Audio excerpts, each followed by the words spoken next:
we go. We are on. We are on. Okay, welcome to Nelsonville for today's Campus Nation WZAA Game of the Week matchup with the Ashland Eagles JV team taking on Ohio's only junior college football program, the Hawks of Hocking College. The game is airing nationally on campusnation.com and in Jeffersonville, Ohio on WZAA 106.9 LPFM. I am Bill the Razor Rayback, joined again by color analyst Greg Henning, a veteran coach of 12 years of experience on both the high school and college level. And your play-by-play man is Bill Rayback, as aforementioned, with numerous years of high school and coaching experience here in the state of Ohio at all levels of high school and college. Greg, today's matchup pits Ashland's crop of freshmen and sophomores against the freshmen and sophomores of Hocking College's junior team.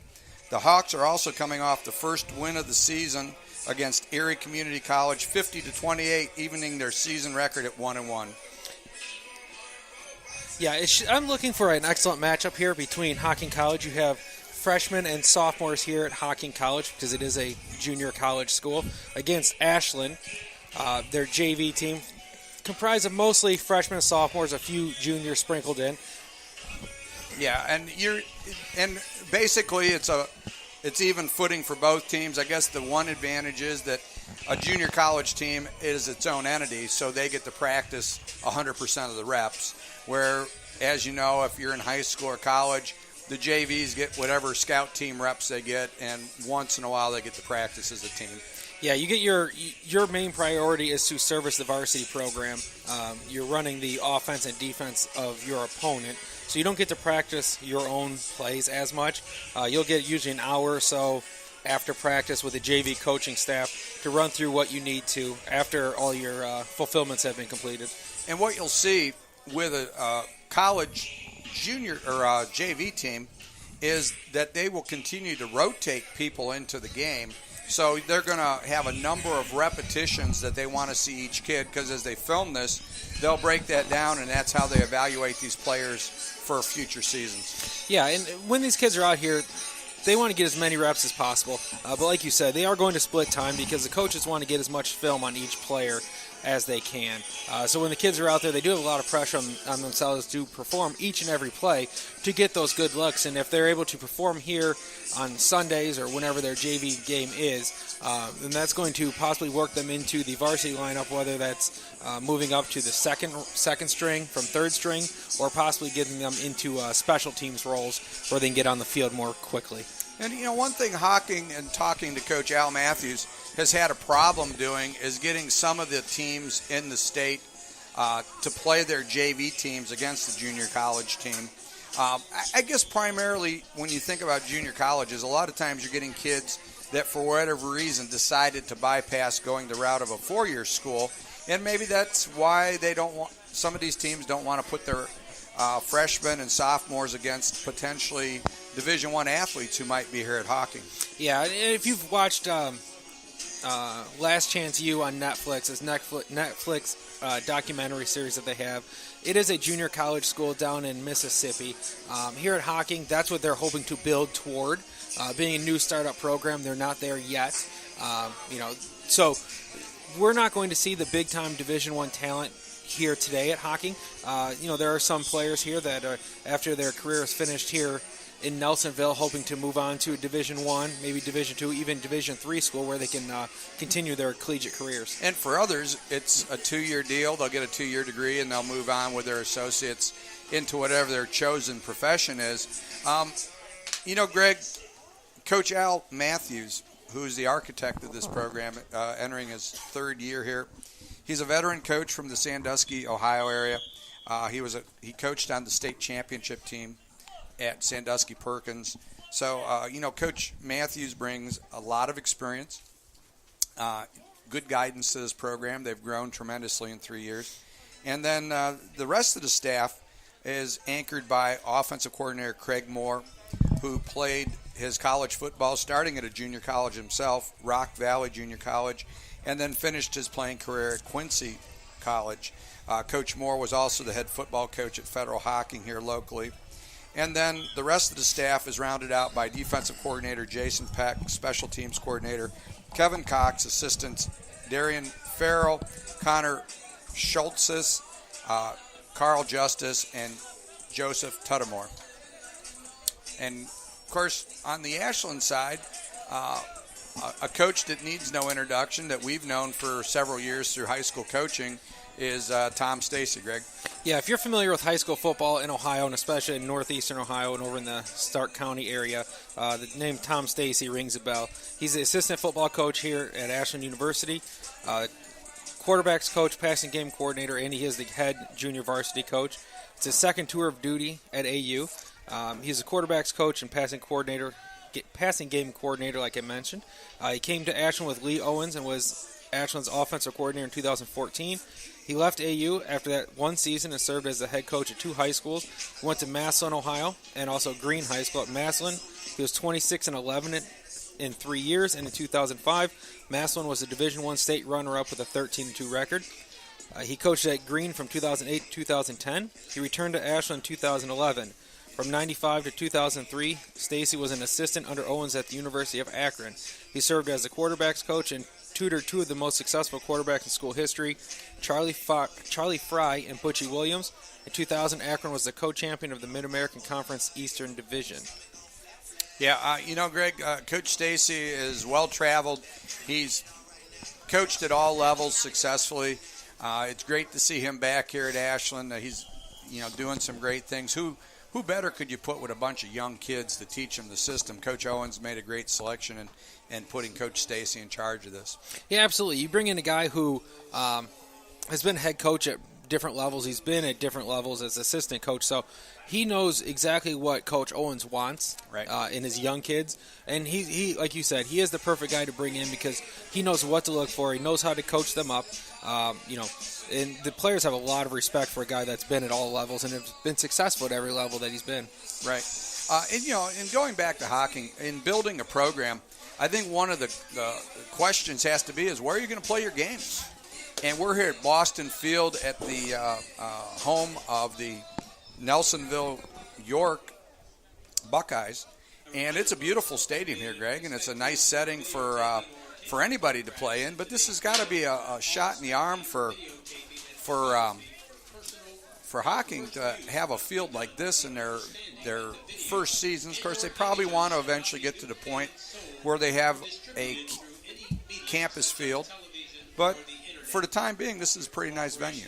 Yeah, and the people here at Nelsonville are accustomed to winning programs.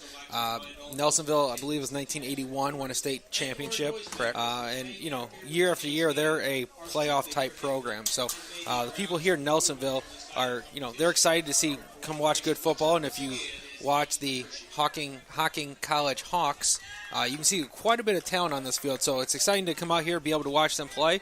And, of course, against an Asheville team that the varsity program, year after year, has won nationally ranked programs. Yeah, for sure. And, they're off to a great start this year with a 2-1 record on their varsity level. We'll get to them in a minute. When Ashland has the football, what we're going to expect to see, pretty much like what we saw out of the varsity. And what we're going to see out of this is a replica of the varsity offense. We're going to see some I formation. We're going to see some power football. We'll see a strong off-tackle presence out of that I formation. Watching the varsity game, we've seen them run the counter tray. We run some unbalanced. And then when they're throwing the ball, you'll see some one-back set where they'll be 2-by-2. Sometimes they'll have a tight end and twins to one side or the other and get into a little bit of rollout package. But I think it's going to be a fundamental attack that you're going to see Ashland run against the Hawks today. Yeah, and when Ashland has the ball and also when they're on defense, we'll do our best to get you names.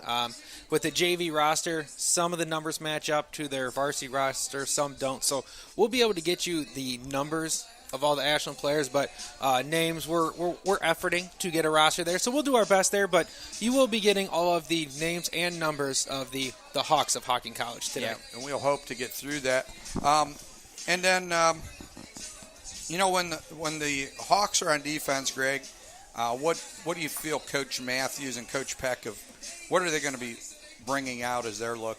When there's in a running situation, whether it's second and short, third and short, maybe some first and 10, short yardage, goal line type packages, you'll see them come out in a 5-2, which means there are 5 down defensive linemen, possibly 2 stand-up defensive ends on the edge, 2 linebackers on the inside. And throwing downs, what they'll do is they'll bring in some more speed rush type guys, some coverage guys at those defensive end slots so they can blitz the quarterback, come off the edge, or drop into coverage. So, and over the top, you'll see some 2 and 4 look with that, some zone matchups, especially when they blitz. So, look for some multiple sets out of that 5-2, which can cause some offensive line trouble, especially when you don't have a lot of cohesion like the JV teams. Like we mentioned, right? They don't get a lot of practice working together. So, look for Hocking to try to confuse that Ashland front 5 as often as they can. For sure. And, of course, we're going to see on when the Hawks have the ball, they'll be led by quarterback Mikhail Smith. And he's got some good numbers first couple weeks. He is 35 for 62 passing, 462 yards, 3 TDs, and 2 interceptions. He's got a couple tall targets. And number 9, Kevin Greenhow, has got 7 catches for 172 yards and 2 TDs. And then Preston Smith, who has 8 catches for 81 yards. You'll expect to see multiple formations out of the shotgun, maybe some ace formation every now and then with 1 back. But, Greg, I would expect that Coach Matthews likes to throw the football, and I think we're going to see the ball up early and often. Yeah, and on defense for Ashland, and they run a 4-2-5, which is really good against both running games, offensive running teams, and also passing teams, because in the 4-2-5, it does give you a lot of flexibility. And what I mean by 4-2-5 is the 4 stands for 4 down defensive linemen, 2 is the 2 linebackers they have, and 5 are the 5 defensive backs that they have in the secondary. What that affords you to do is that nickel back, that 5th back, you can bring in a coverage guy in passing situations. You can bring in more of a run support guy when there's when you expect them to run the ball. And on the 4-2-5, very similarly to the 3-4-5-2 look that Hocking is going to give, you can get a lot of pressure on the quarterback. You can blitz guys from a lot of different angles. If you're familiar with the Pittsburgh Steelers 3-4, they do a lot of blitzing. The Baltimore Ravens have done some 3-4 blitzing. And in the college level, the 4-2-5 is pretty dominant now. Ohio State runs a lot of 4-2-5 with extra defensive backs. TCU has been doing it for about 15 years, and I know Mark Scovaner is a big fan of the 4-2-5 and TCU there. So if you ever watched the TCU Horned Frogs, it's something that they've been very popularized over the years. And even in our area, if you go over to Dayton, Dayton used to run the 4-2-5 quite a bit, and a lot of the smaller schools, smaller colleges in Ohio have picked up on that also. Yeah, well, everything is a trend in college football, and as one team has success with it, of course, others will follow. Receiving the ball will be the Hocking Hawks. They won the toss and elected to take the ball. So we'll just see them on offense right away. Now, Greg, last night or yesterday afternoon, you were at the Ohio State game, and the Buckeyes were able to beat the Black Knights of the Hudson Army 38-7, but in a less than impressive outing by the Buckeyes. Yeah, if you look at just their stats were tremendous. Over 300 yards passing, over 200 yards rushing. The time of possession, which usually favors the academies because of the offense that they run. And it was no different last night. Army had the ball for about 2/3 of the game. First drive, Ohio State went downfield, scored without any difficulty. With a lot of running and short passing, which I think that's what they're going to have to stick to be successful this season. But when they did try to air it out, there are a lot of receivers that were having difficulty getting open, and then when they were open downfield, unfortunately JT Barrett had some difficulty hitting those receivers. So it's very similar to what we've seen the last few years in the passing game. So the Ohio State offense is really going to have to lean on their running attack and freshman running back J.K. Dobbins, he's been tremendous. Last night I think it was 13 carries for about 172 yards. We've only seen Mike Weber Jr. carry the ball 5-6 times so far this year. He's coming off a hamstring injury, and anyone who's had a hamstring injury you know that is an injury that takes a long time to come back from, because you can be feeling 100%. Make one wrong move, and you're back to square one. So it's going to be difficult for him. Now, luckily, Ohio State doesn't need him to come back right now because how well Dobbins and the offensive line has been in the run game. So we'll see. 4 out of the 5 offensive linemen. 4 out of the 5 now, and yeah, Isaiah Prince. I'm not. I've had some issues with him, but in the run game, he does do a solid job. He's never going to be the best run blocker, but his difficulty has definitely been in the passing game. No doubt about that. And then, running down some more scores here. In the Game of the Week college scores, we've got Morehouse, 35, Central State, 33, Ashland, 42, Northwood, 14, Penn, 42, Ohio Dominican, 24, Shaw, 34, Malone University, 27, Urbana, 37, Lake Erie College, 10. Mount Union, the Purple Raiders are back, 69-3 over Marietta. Bluffton, 32. Mount St. Joseph, 31. John Carroll ekes a victory out over BW, 24-21. Otterbein doubles up Wilmington, 56-28. Muskingum drops a decision to Capital, 39-28. And Greg, what do we have in the Division I scores there? Of course, we talked about the Buckeyes. Yeah, the Buckeyes won 38-7. They could have scored another touchdown, but they took a knee with about 30 seconds left. So that was a classy move by Coach Meyer. No need to run up the score there. Northern Illinois was paid $820,000 by Nebraska to come to Nebraska, and Northern Illinois comes out with a victory and almost $1 million paycheck. So Northern Illinois wins 21-17. Michigan with a less than stellar performance against the Air Force Academy, but they come out victorious 29-13. Oklahoma State all over the Pitt Panthers, 59-21. Florida on a last-second Hail Mary, 26-20 over Tennessee. Wisconsin takes down BYU, 40-6.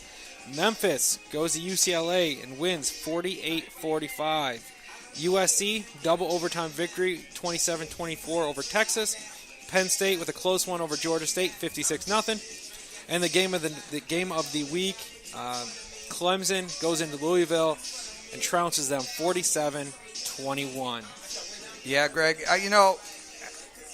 it's interesting when we take a look at the Nebraska Northern Illinois score, and with the expansion going on in the conferences, it's well documented that Northern Illinois is one of those teams that's looking to get into the Big 12 when they expand. They took a big step forward by knocking off Nebraska.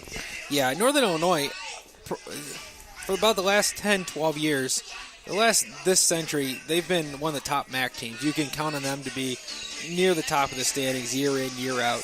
This year, I didn't have them at the top. I had them about 8-4, 9-3. So, a solid program, but I didn't think they're going to go out and win the MAC. But going over to Nebraska and winning in Nebraska, even though they're not the Nebraska, it's not your father's Nebraska. No. But it's still a good victory going there, big time, well-renowned program. Come out with a victory, and so the Big 12 has to look at that and say, well, you know what, we need some teams. Northern Illinois is a pretty solid program, and they're on par with. I think it's safe to say that if Kansas and Northern Illinois played year in year out, I think Northern Illinois would be favored in most of those games. Yeah, I would say that, and of course, the lesser programs like Iowa State and that, they would be susceptible to losses. I mean, Northern Illinois could play with most of them, so we'll see how that goes. Well, Greg, let's take a look at what we expect to see. We do have what we think will be the starting lineup for the Hocking Hawks. At left tackle, we have Steve Dalamo at number 71. At left guard, Dalton Clark, number 69. At center, number 54, Brady Johnson. Right guard, number 53, Dylan Fairley. Number 77, Dario Tribble will start at right tackle. Your quarterback is number 7, Michaela Smith. And we will pick this up after the national anthem.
As always, another beautiful rendition of the Star Spangled Banner. Doesn't get much better than that. And we are in the beautiful broadcast press box of Jack Simon. We do not know Jack's.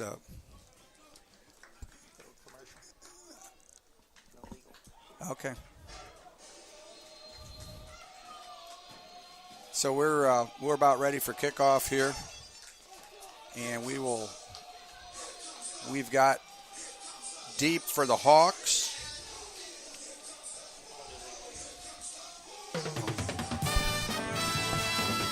.9 WZAA-LP, Jeffersonville.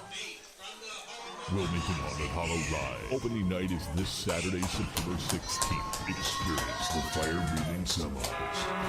Climb aboard the sawed-off school buses for a haunted ride you'll never forget. Terror in the Core, Slaughter Hotel, and the all-new Evil Asylum will chill you to the bone. Wilmington Haunted Hollow Ride. Opening night is this Saturday, September 16th, 1261 West Dalton. More information, directions, go to WilmingtonHauntedHollowRide.com.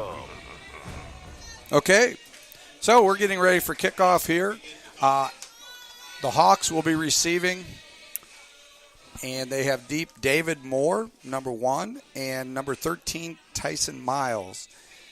The Hawks will be moving from right to left if you're listening on the radio.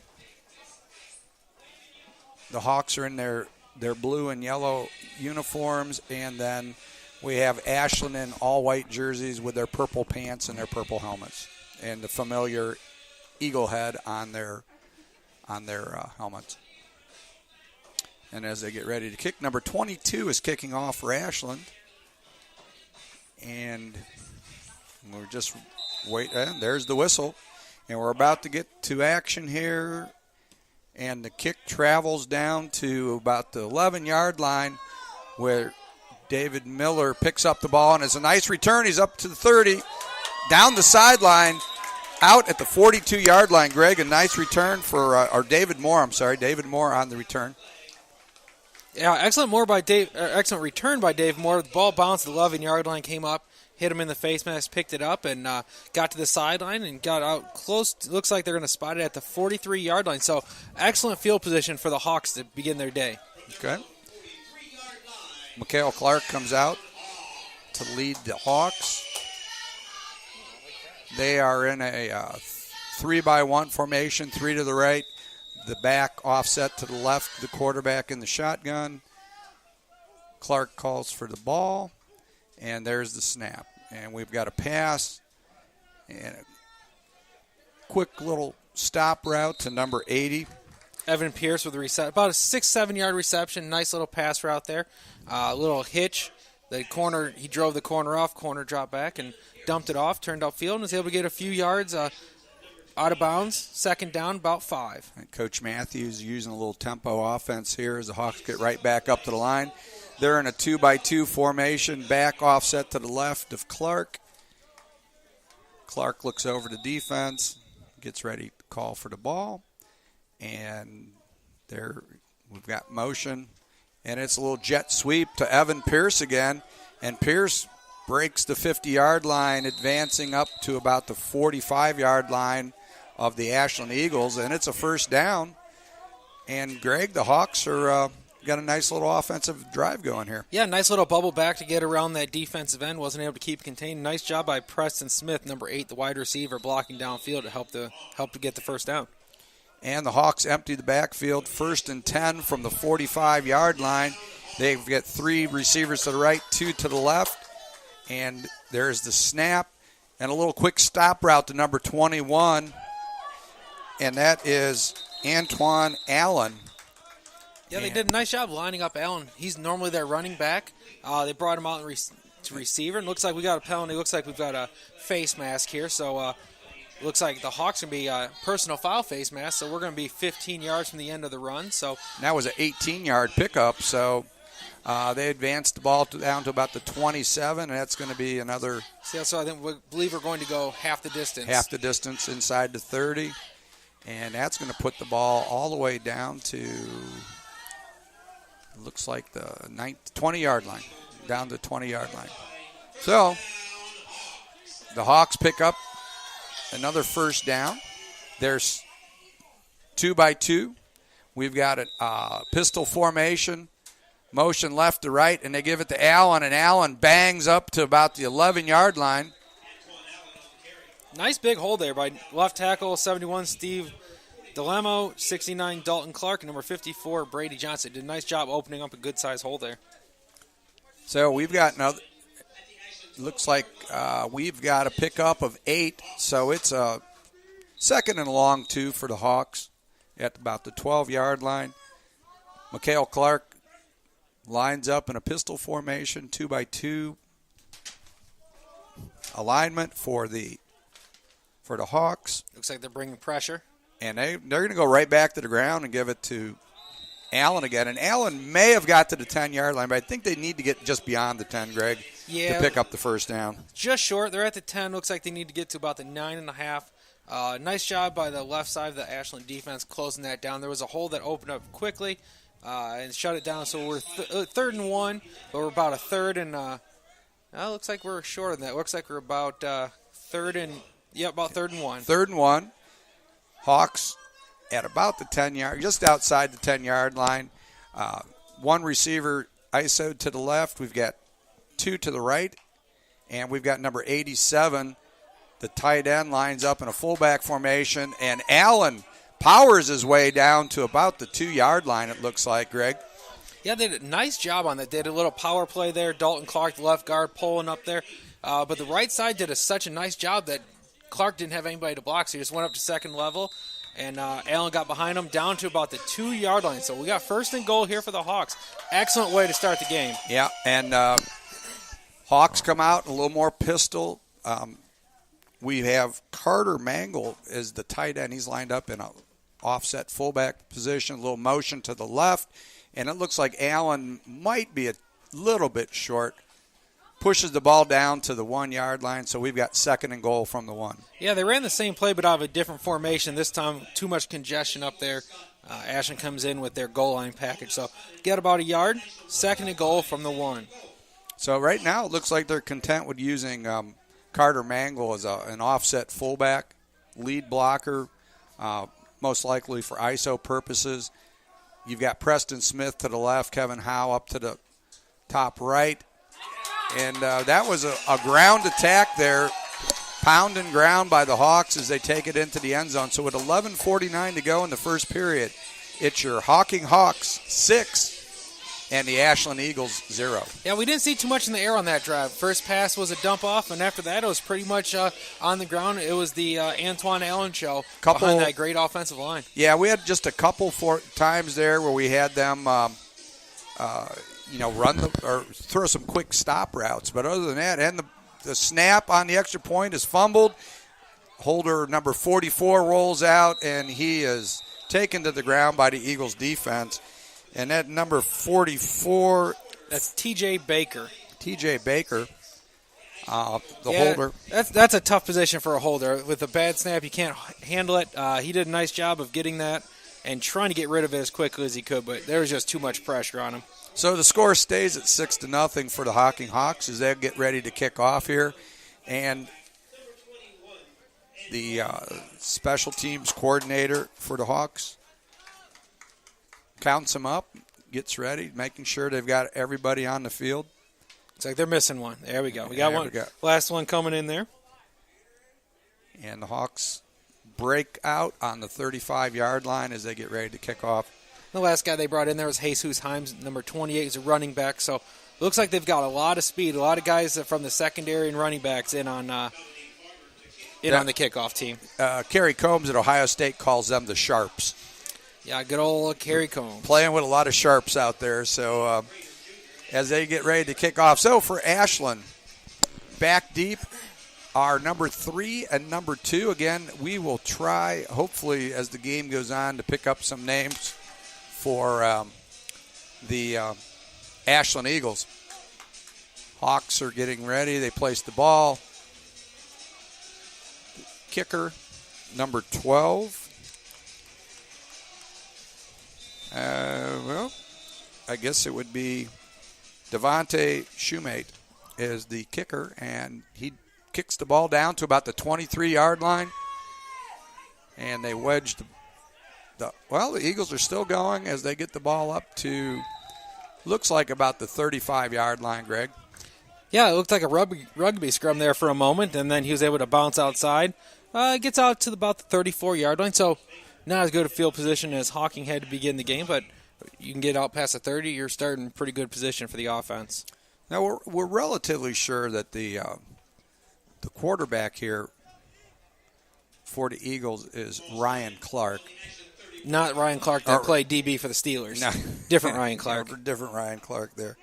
But number 16, Ryan Clark, lines up behind center, back offset to the right, little play action, and an out route to number 22 of the Eagles. And we're going to have 2nd and 10 from the 35-yard line. And Greg, I think they've got it appears that they've got the chains messed up because the ball marker is about a yard ahead of we're 2nd and 10.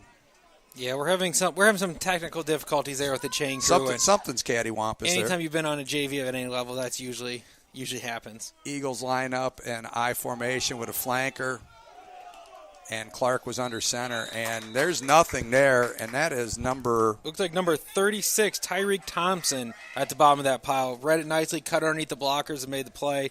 Looks like for no gain, maybe a yard gain of 1, possibly on that. We'll get some substitutions as number 97 comes in for the Hawks up front.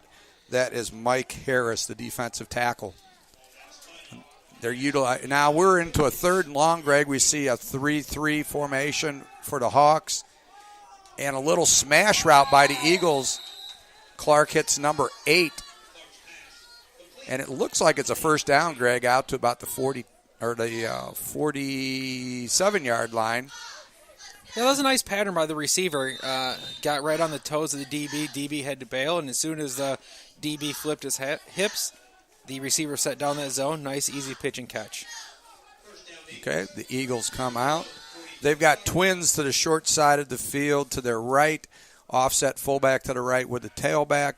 Clark is under center, and he gives it to the running back, number 32, who picks up a good 6-7 yard chunk of the first down yardage, and that's going to put him in a 2nd and very manageable situation, Greg. Yeah, and trying to find out who that was coming up. I think it was, number 19, Jamon Baker, in the secondary came out to make that tackle. Okay. So the Eagles come up 2nd and 4, pick up a 6. Tight end to the right, twins to the left, fullback offset to the right. Clark is under center. And now it looked like a counter trade type of action, Greg. They tried to pull the 2 linemen, and the penetration messed that up so that Ashland wasn't able to successfully get around on the pull. Yeah, nice job by Tyreek Thompson, again, diagnosing that play and beating the lineman to the hole. And as an offensive lineman, if the linebacker beats you to your spot, it's going to be very difficult to block that guy. Yeah, that's the one way you can blow up counter trays and a team that likes to pull a lot is if you can get that penetration and stop the pulling lineman, you're not going to pick up much. Okay. Double tight for the Eagles. Clark under center, fullback offset to the right. He looks over the defense with a 3rd and 5 situation. He gets under center, and we've got something. And I'm going to venture to say on that particular play, the left wide receiver started a little bit early, realizing that he was going to get called. He stopped his route, and the quarterback gets dropped for a significant gain back to the 41-yard line. Yeah, and they declined the penalty, obviously. Yeah, to make it 4th down. I think if I'm Ashland, my argument would be that's not an illegal shift like you called. That's a false start, and a false start's a dead ball penalty, which gives us the ball 3rd and 10 instead of 4th and 7. Right. So we are 4th and 9. A little difficulty there getting your special teams players out for Hocking College. They only had 7 or 8 of their punt return unit, and Ashland sees that, they're going to go for it. So the coaches take a timeout for the Hawks to get things organized here, Greg. And, so far, after a little movement by the Eagles, the Hawks were able to stop them and are in good position. Get the ball back and put together another offensive drive with 9:07 left in the first period. Yeah, looking at it, Ashland is able to get 2 big chunk plays. Other than that, they haven't been able to really sustain a drive. So we'll see if that's a trend that we see, if Ashland's just going to be able to pick up the big chunks of yardage, or if they're going to be able to sustain a drive. So we'll see what they're going to do. Looks like we have Monte Stewart deep. I'm sorry, nope, that is number 80. Evan Pierce deep for the Hawks. And Pierce catches it at about the 15-yard line. He gets up into the slot, Greg. He's up to the 25. Gets the ball back up to the 38-yard line where the Hawks will start operations right there. Nice little return, Greg. We've always, when we were coaching, we always told our returners to get the ball right up the middle of the field, shortest point to the end zone, and that's exactly what he did. Yeah, when the punt team's bearing down on you, you just need to get up, get north, make one move, and try to get to a sideline. That's what he did. But one thing I'm noticing here, one trend so far, is that this Hawks team is very fast. They've got some speed on the edge. If you get past the first wave, you've got some good things going. Okay, the Hawks line up, 3 to the right, 1 to the left. They're moving right to the left on your radio dial. Clark is in the pistol, takes the ball, drops, short drop, rolls out to the right after feeling a little pressure, and is able to drop the ball off to Kevin Greenhow. And looks like Kevin's able to pick up a better part of 8 yards on first down there, leaving the Hawks with a 2nd and 2 from the 47-yard line. Again, just like the first play of the last drive, nice 6, 7, 8-yard chunk on first down. Yeah, and, that makes second down so much easier because now you've got the threat that you can go deep or come underneath with some short stuff or run the football. Okay, Hawks with 2 receivers to the right, Clark in the pistol, and he gives the ball off to number 1 for the Hawks. And he picks up the first down, getting to the 50-yard line. That's an excellent run by David Moore. There's good penetration by the Ashland defensive front. He made a nice little jump stop in the hole like you've seen Ezekiel Elliott do a lot. Yep. Nice little jump stop, get north, and pick up 3 yards for the first down. Okay. We're at midfield. Okay. We're at midfield. 3 receivers to the left, 1 to the right. Back in the pistol. Mikhail Clark gets ready to take the ball. And 1st and 10 situation. And hits a little nice catch by number 80, Evan Pierce. Greg, I didn't think he was going to get that. It looks like he was almost a little surprised at first. Yeah, it looks like they had a little miscommunication there. Quarterback looked like Clark looked like he was expecting Pierce to continue his route. Pierce stopped, but nice catch, able to readjust and make the catch, and picks up about 9. So we're about 2nd and 1. A little bit less than 1 on this, and so the Hawks are in good position again. 2nd and short. They keep on picking these 2nd and shorts. These are great situations for the Hawks to be in. Yeah, there's a lot of plays in the playbook for 2nd and 1. Yep. We've got 2-by-2 formation. We got a tight end to the right, pistol, and Clark takes the ball, and he gives it off to Moore again, and Moore tries to extend it to the right, looking for a gap, but is able to maybe wedge it in for a 2-yard gain. Yeah, enough for a first down. There wasn't much room up front, but he tried to bounce it outside. There wasn't anything doing. His helmet comes off, so number 21, Antoine Allen, comes back in the game at running back. So Allen gets a little blow, who did the bulk of the work in the first drive. Yeah, it's nice when you have 2 running backs like this. You can interchange them, and teams are very successful. They have 2 good running backs. Okay. Hawks come out in the pistol again, 2 receivers to each side. With Allen lined up as the back behind Clark. And we'll see if they go to the air. And a little pass to Carter Mangle over the middle. Just a little drag, Greg, and he's able to get down to the 21-yard line. Yeah, and you can see when he caught it, he stopped because he thought he was going to get hit, and there's nobody within 15 yards of him. And he picked up 18 yards on that, and it's another first down for the Hawks. Turns north, gets upfield, and runs over a safety on the way to about the 20-yard line. Yeah, Mangle's a nice big target. And like you say, I don't think he was quite sure that, when he was coming across there, he was looking for linebackers, but he was able to turn it up and pick up 18. Hawks are in the pistol again, and they run a fade route to the corner to Kevin Greenhow, and Kevin comes up a little bit. The ball was over to the outside shoulder, out of bounds. So yeah, I like the play call. You have a nice, big, tall receiver up there. Matt got about 4 or 5 inches on that defensive back, so I can see them trying to exploit that matchup today, and just they weren't able to connect on that one. So the Hawks come out again. Looks like they're going to be 2 receivers to the right, single receiver to the left. They have Mango lined up as an offset fullback to the left in the pistol. And there's the snap, a little option play. And Mikhail Clark is able to take the ball down to about the 17-yard line. And it's going to put the Hawks in a... It's going to put them, Greg, in a... Yeah, we haven't seen 3rd and long yet. No, 3rd and 7 here for the Hawks from...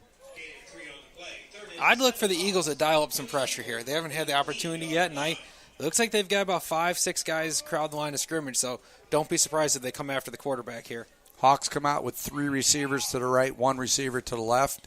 They're in the pistol formation. Clark looks over to defense, calls for the ball, drops, and a little fade to number 11, and it's a touchdown for the Hawks. Nice throw on a fade from Mikhail Smith to number 11, A.J. Caldwell. And A.J. Caldwell gets into the scoring column for the Hawks as they take a 12-0 lead with 5:48 to go in the first quarter. That's one of those do-or-die plays for the defense. You bring 6, you leave them manned up on the edge, and they weren't able to get the quarterback, and the Hawks made them pay. Looks like they're going for 2 here. They're going for 2, Greg. They're not holding anything back. And they can't hold anything back now, Dan. So here we go with the 2-point try. Of course, the first extra point, the snap was bobbled, and they didn't get a clean shot at kicking the extra point. They got a wishbone from the... an inverted pistol wishbone is the best way we can describe that. Oh, nice play. And it's an easy run for Antoine Allen. Now, I like that play call. That's a formation. If you're familiar with the wishbone, you have the fullback directly behind the quarterback, and then you have the traditional wishbone, and then you have the 2 halfbacks. Here you had the quarterback in the shotgun, you had the running back behind him in the pistol, then you had the 2 halfbacks off to the side, and a little counter to the right, and walked right in the end zone for 2-point conversion. And we're joined here by our 3rd man in the booth, Zach Rayback. How are you today, Zach? A little late, but a little tardy to the party, but hey, better late than never. Yeah, I see a lot of familiar faces out here. A lot of people that Zach's a student over at Hocking, and a lot of kids I'm sure he sees in the classroom. Ashland is lined up with number 3 and number 2 deep. Again, we do not have their names. We hope to pick those up. If nothing else, at halftime, we're going to try to get some of the names so we can recognize some of the Ashland players. Yeah, these JV kids and freshmen, they just get beat up on every day. And just like if you played high school football, you know what that was like running scout team. So this is their time to shine. You want to get them some recognition, if at all possible. And while Bill is fighting with a bumblebee up here, we got some Yellow Jackets, We've got number 12, Devontae Shoemate, back to kick. Yeah. I believe this is Hocking's 3rd year of having a varsity football team, correct? Yes, it is. Coach Matthews started the program 3 years ago. The kick goes down to about the 15-yard line. Number 3 for the Eagles gets to about the 20 and started dancing in the hole, Greg, and just couldn't find any place to go. And that's where the Eagles, actually about the 25-yard line he got up to, and that's where the Eagles will start. Yeah, it looks like number 11, Amin Gilbert, got in on the tackle. Yeah, they got 2 number 11, so be careful. They got number 11 on the touchdown reception. That was A.J. Caldwell, and now number 11, Amin Gilbert on the tackle. So right now, 11s are making the plays. And one of the things that college coaches love is having those double numbers. Of course, they have so many kids on their squad, they have no choice to do that, but to do that most of the times. Okay, so we've got the Eagles out with 2 receivers to the left, back to the left. Box. The shotgun, and Ryan Clark with a nice quick out to number 3. It appears to be a first down for the Eagles as they move the ball out to the 35-yard line. And Clark's got a pretty good arm. We were watching him in pregame, Greg, and he throws the ball well for the Eagles. Yeah, he's a big kid, and he got it out there. Wide receiver made one DB miss and was able to pick up almost 10 yards. So we've got second about 3 inches here. Yep, 2 receivers to the right, 1 to the left, back offset to the right of the quarterback. Clark uses a little read action, very, very... They lost about a yard on that. Yeah, very minimal yardage. Matter of fact, they lost about half a yard.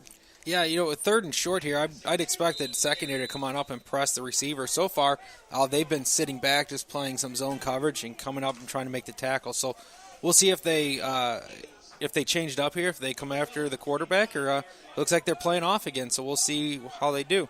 And we've got 2 to the right for the Eagles. Bringing Full the safety up back towards the box. Safety into the box.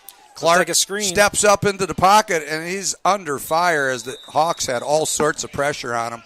Yeah, they got quick pressure so quickly. I thought it was a screen pass, but with the running back number 21 leaking onto left flat, but they weren't able to complete the pass. They brought the pressure, and they played zone coverage over the top, which is not something you see a lot of. I'm a big fan of it because you can still bring the pressure and keep the secondary back to try to prevent a big play. One thing we saw they're going to probably try to draw them off sides as they line up in an I formation. The Eagles line up in I formation, and they give it to the fullback, and he is stopped for nothing. And I don't believe they got it. So I don't know. The officials here, it looks like they give him a pretty good spot. They'd have to get to the 41 almost. It's just going to be really. It's going to really determine. Now, I don't think he got it. I think he's short of the 41. Yeah, I think you're right. They had to get to the 41. They're about the 40. I'm sorry, they had to get to the 36. 36. They're about the 35 and a half, so we'll see if they bring the chains. And they're talking about it. And it looks like, they're like going the to get a white hats, measurement. and we're going to bring out the chain. So, now, there was a hole there, but unfortunately the fullback and the quarterback ran into each other. So, as an offensive lineman, that's always the quarterback's fault. So, It looks like he's got to get out of the way. That fullback didn't give him enough time, and it slowed things down, and they brought out the chains, and it is a first down for the Hawks. Defense comes up big after a 9-yard first down play, and they allow nothing after that. And the Hawks started about the 35-yard line, and they are real close to the red zone already, guys. Yeah, Greg, on that play, it looked like you said, there was a hole open, but a big miscommunication right there where that might have cost them really big in this game. Yeah, the back seemed to run into the quarterback on the exchange. And that's something we talked about in the pregame, not having much time to prepare as a JV team. You're not able to get that mesh point. And we know the mesh is huge in a running game, and they just weren't able to get it done. And you see Ashland coming out and man press. So we'll see if they bring the heat on first down or if they bail. And we could now, Clark's looking this over, we could see a fade here on the outside to Preston Smith. Yeah, absolutely. Preston Smith one-on-one with a shorter corner. And there goes Clark. He drops, and I think, a little pressure. And Clark's trying to get out of there and just does get it back to the line of scrimmage. If he was able to get some time, Preston Smith, number 8, was open. Yeah, Smith got by the coverage, and he was deep, but the pass protection broke down. So the Hawks are looking at 2nd and 10 from the 35-yard line. They're going for that home run play after a change of possession, which you see a lot of teams do. And you also, whenever you get press coverage like that, I mean, if you feel you can win that matchup. So, okay, looks like Clark in the shotgun. Allen, it's Moore is lined up to the right. And they give the ball to Moore. And just not much there. Broke down real quick. Yeah, nice job by number 1 linebacker for Ashland. I believe he's the lineman. No, defensive end, number 1. Got in there, didn't make the tackle, but he made the play. And that's something I always stress to my players is even if you don't make the tackle, you want to make the play. It means you're the first one there, made the running back change direction, let your teammates rally to the football. Okay, the ball is now on the 39-yard line, and it's 3rd and 14. So we've got another long situation. We haven't seen the Hawks in Looks too like they're much. coming with the heat. 3 to the left, 1 to the right, pistol formation. Clark looks things over as he takes the drop and got a couple in routes. And, Preston Smith goes up high to get the ball. I think he's going to be maybe He's No. got it. He got the first down. Yeah, that looked like Ashland was going to bring the heat, but you could tell by the corners they were in bail technique, which means they weren't head up on the receivers. They were turned, so lets the quarterback know, hey, they're going to drop off, and I've got some time to find them in the zone. Number 9, Kevin Greenhow, on the weak side, he's been open every single play because this Ashland corner's been playing such weak coverage on him. I wonder if they'll go to him. Okay.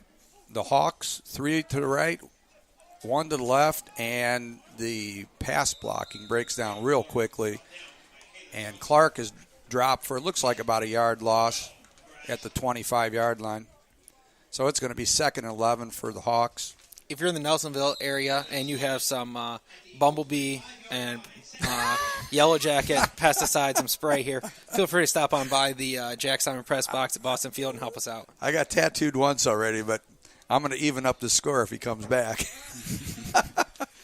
Looking at 2nd and 10 here from about the 25-yard line. Looks like we got man coverage again. Hawks are moving right to left. Clark in the pistol, 3 receivers to the right. Clark takes a quick drop, drops it off.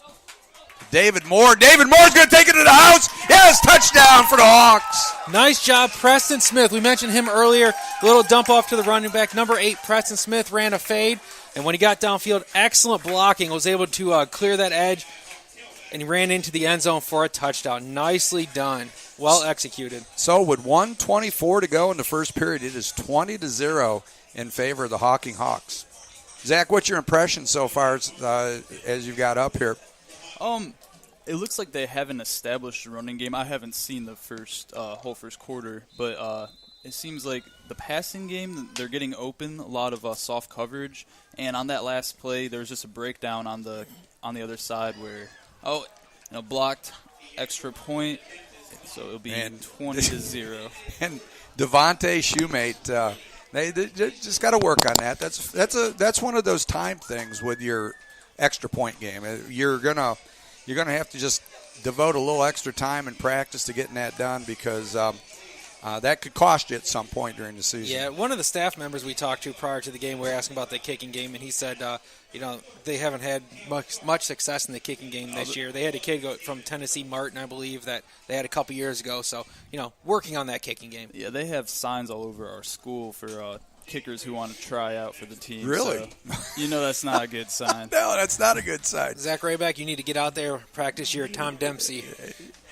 Of course, we've seen a few years ago Ohio State took that walk on. I forget what the kicker's name was, but it doesn't matter. We got the trial back. Nuremberger, the trial. He's back in action and kicking well for the Buckeyes. Blake Hallbull, actually, he played the last game. Yeah. Well, I guess Urban wasn't real happy with him though, from what I was listening to yesterday. So the Buckeyes have similar problems, well, at least not with the extra point. Okay, back deep for the Hawks is number 2 and number 3. Kicking off, Devontae Shoemate for the Hawks, and he drives the ball down to about it gets past number 3, rolls down to he decides to take it out of the end zone. Poor decision there. Stopped around the 6-yard line. Stopped at the 6-yard line, and wow. It looks like number 38, Brandon Hopkins. Now, I wasn't able to see the whole thing. Did he touch it when it was rolling around the ground? If he touched it, then he has to pick it up. Otherwise, Hocking can recover it and they get the ball there. But if he didn't touch it and he picks it up in the end zone, that's a huge miscue. Just pick it up, take a knee, and get the ball at the 20-yard line. I'm going to take a guess that might have been Max Fitzgerald because they have 2 number 3s on their roster, and we know that Jamie Hentz played in the varsity game that night we were up there. So I hope we're right about that. We'll find out. I formation for Hawks, double tight, flanker to the left from the 5-yard line, and nothing doing there as it looks like 0 yards. Just going to go back to that touchdown play. Greg pointed it out. They brought 2 blitzers off the edge, and that was a really nice read by the quarterback. Threw it right to the running back. I think if they can make reads like that, this is going to be a pretty big blowout. But. Yeah.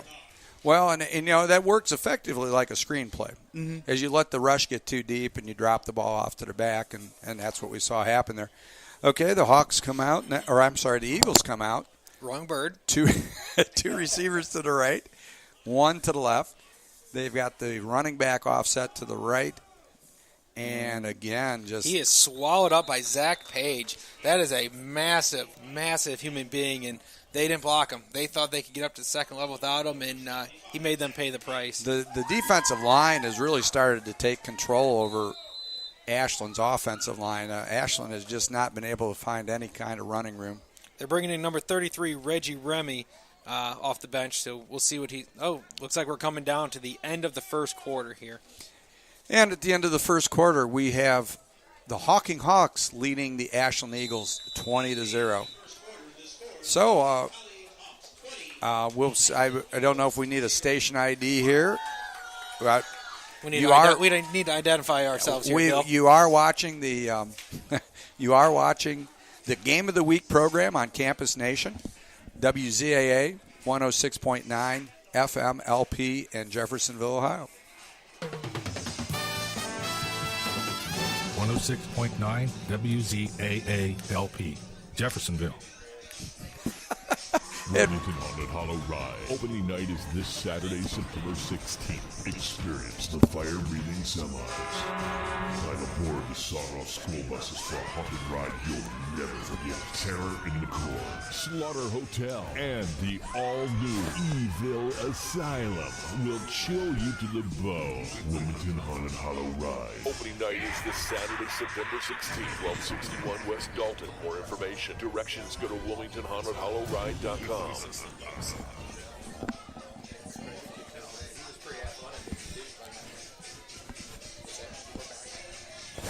And we're back. We're getting ready to switch the sides of the field as we start the second quarter with the Hocking Hawks up 20-0 in the first quarter. And guys, Hawking's speed on the outside, it's hard to match up with those two wide receivers. Greenhow and Smith are both big kids. Yeah, you got size and speed, and some of these guys for the Hawks, they're so fast they make fast people look not fast. Yes, very, very well put, Greg.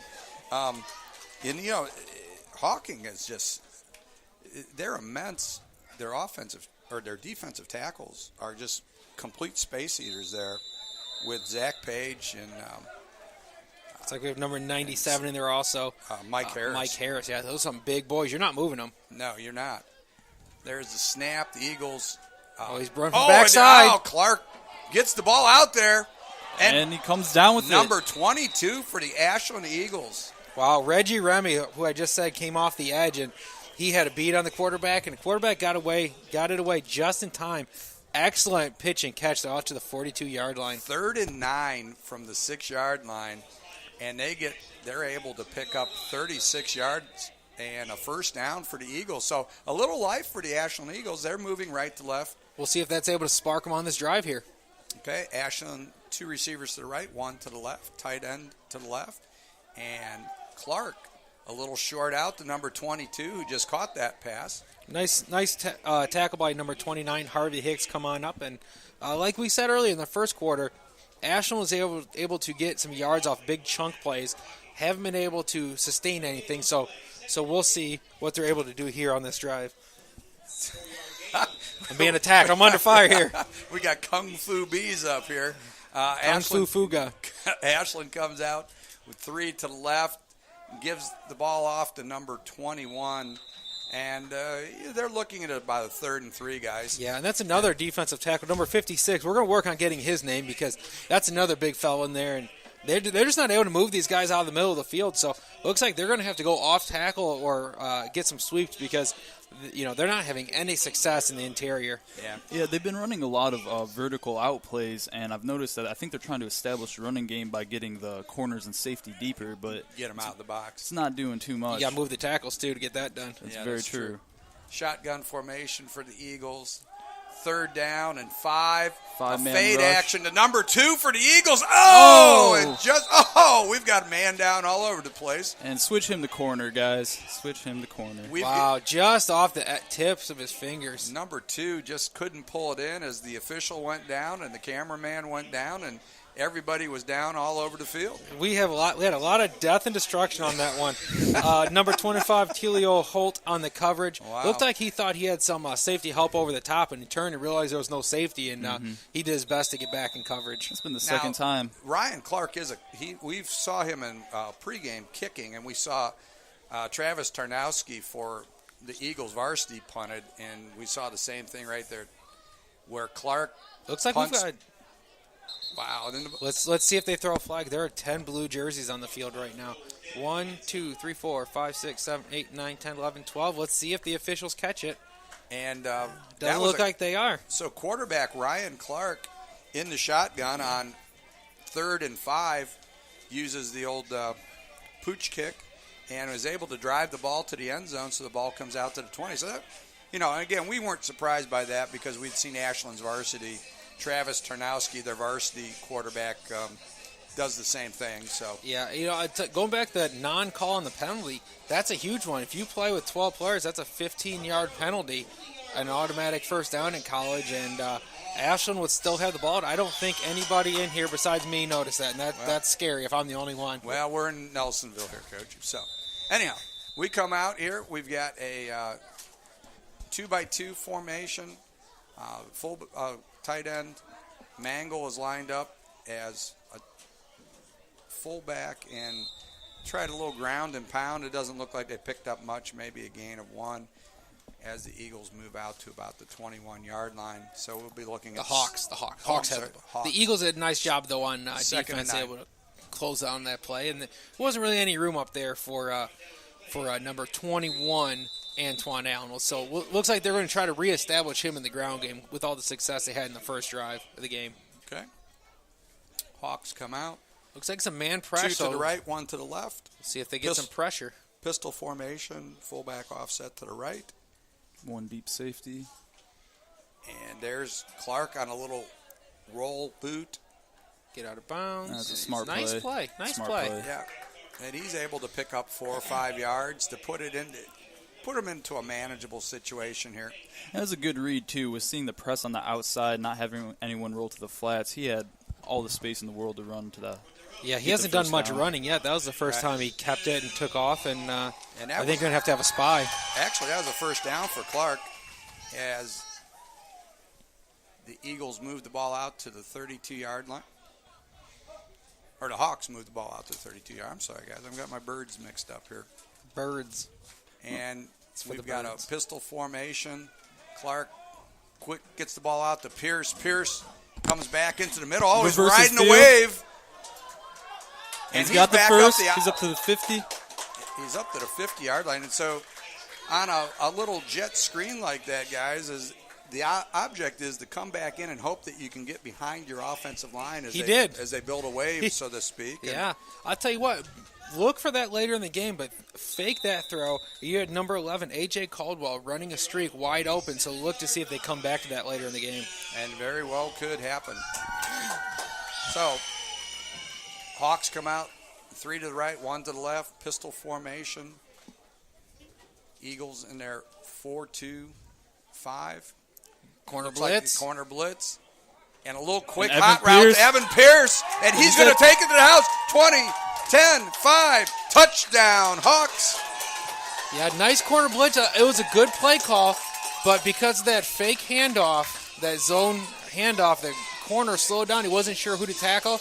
And just that little bit of time gave Evan Pierce time to get open middle of the field and split those 2 safeties and outrun them. And so the Hawks move out to a 26-0 lead with 11:41 to go in the second quarter. I keep seeing this massive number 77 out there, Dario Tribble. Have you guys seen him play yet? Yeah, he's I'll tell you what, he gets his hands on you, you're not really going anywhere. That's a imagine. big boy. He's a big kid. He looks at least 6'7". Yeah, he is a big, big kid.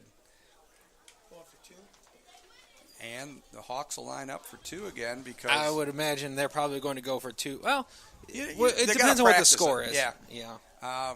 Pistol formation. Fade down to the bottom here. Off to the left. And they're going to give it. Oh, no, it's just a little dump to number 91.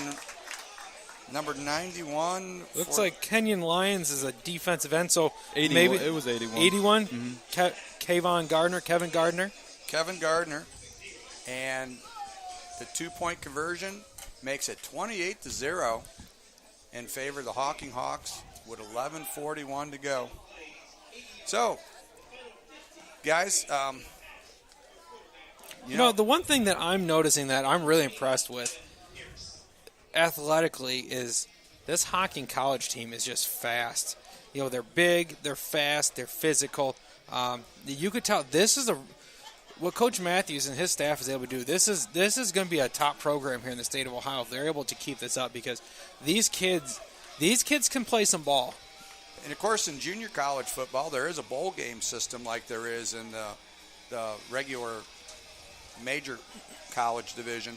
So there is a possibility that the Hawks can get enough wins that they might get considered for some postseason play. Oh, having a pipeline in Ohio with a JUCO college now, you're going to see a lot of the transfers from all these MAC schools, maybe even Ohio State, come here for a year, and you could see immediate success within the near future. Yeah, I mean, it only stands to reason that if this becomes a viable option, that a lot of kids are going to pick this as someplace to go to start their careers. Okay, the kick from Devontae Shoemate goes down to the 18, and number 2 for the Ashland Eagles is able to bring the ball back out to the 40-yard line, and that's where the Eagles will start operations.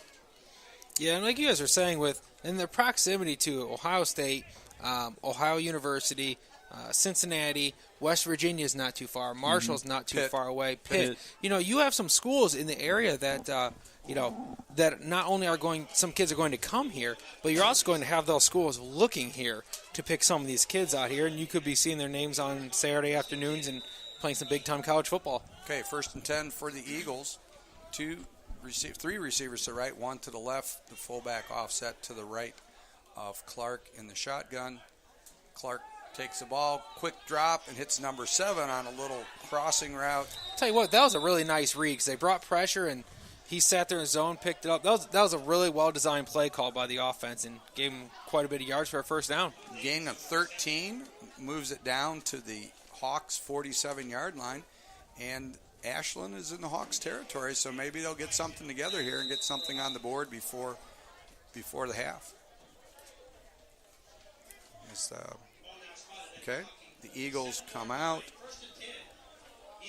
Looks like Clark's going under center, double tight I, flanker to the right. 5 on the line. A little motion by the flanker. And, Clark set up quick little play action and almost hit number 8. He had everybody beat deep. Yeah, again, nice design. He ran a little seam, like a skinny post almost.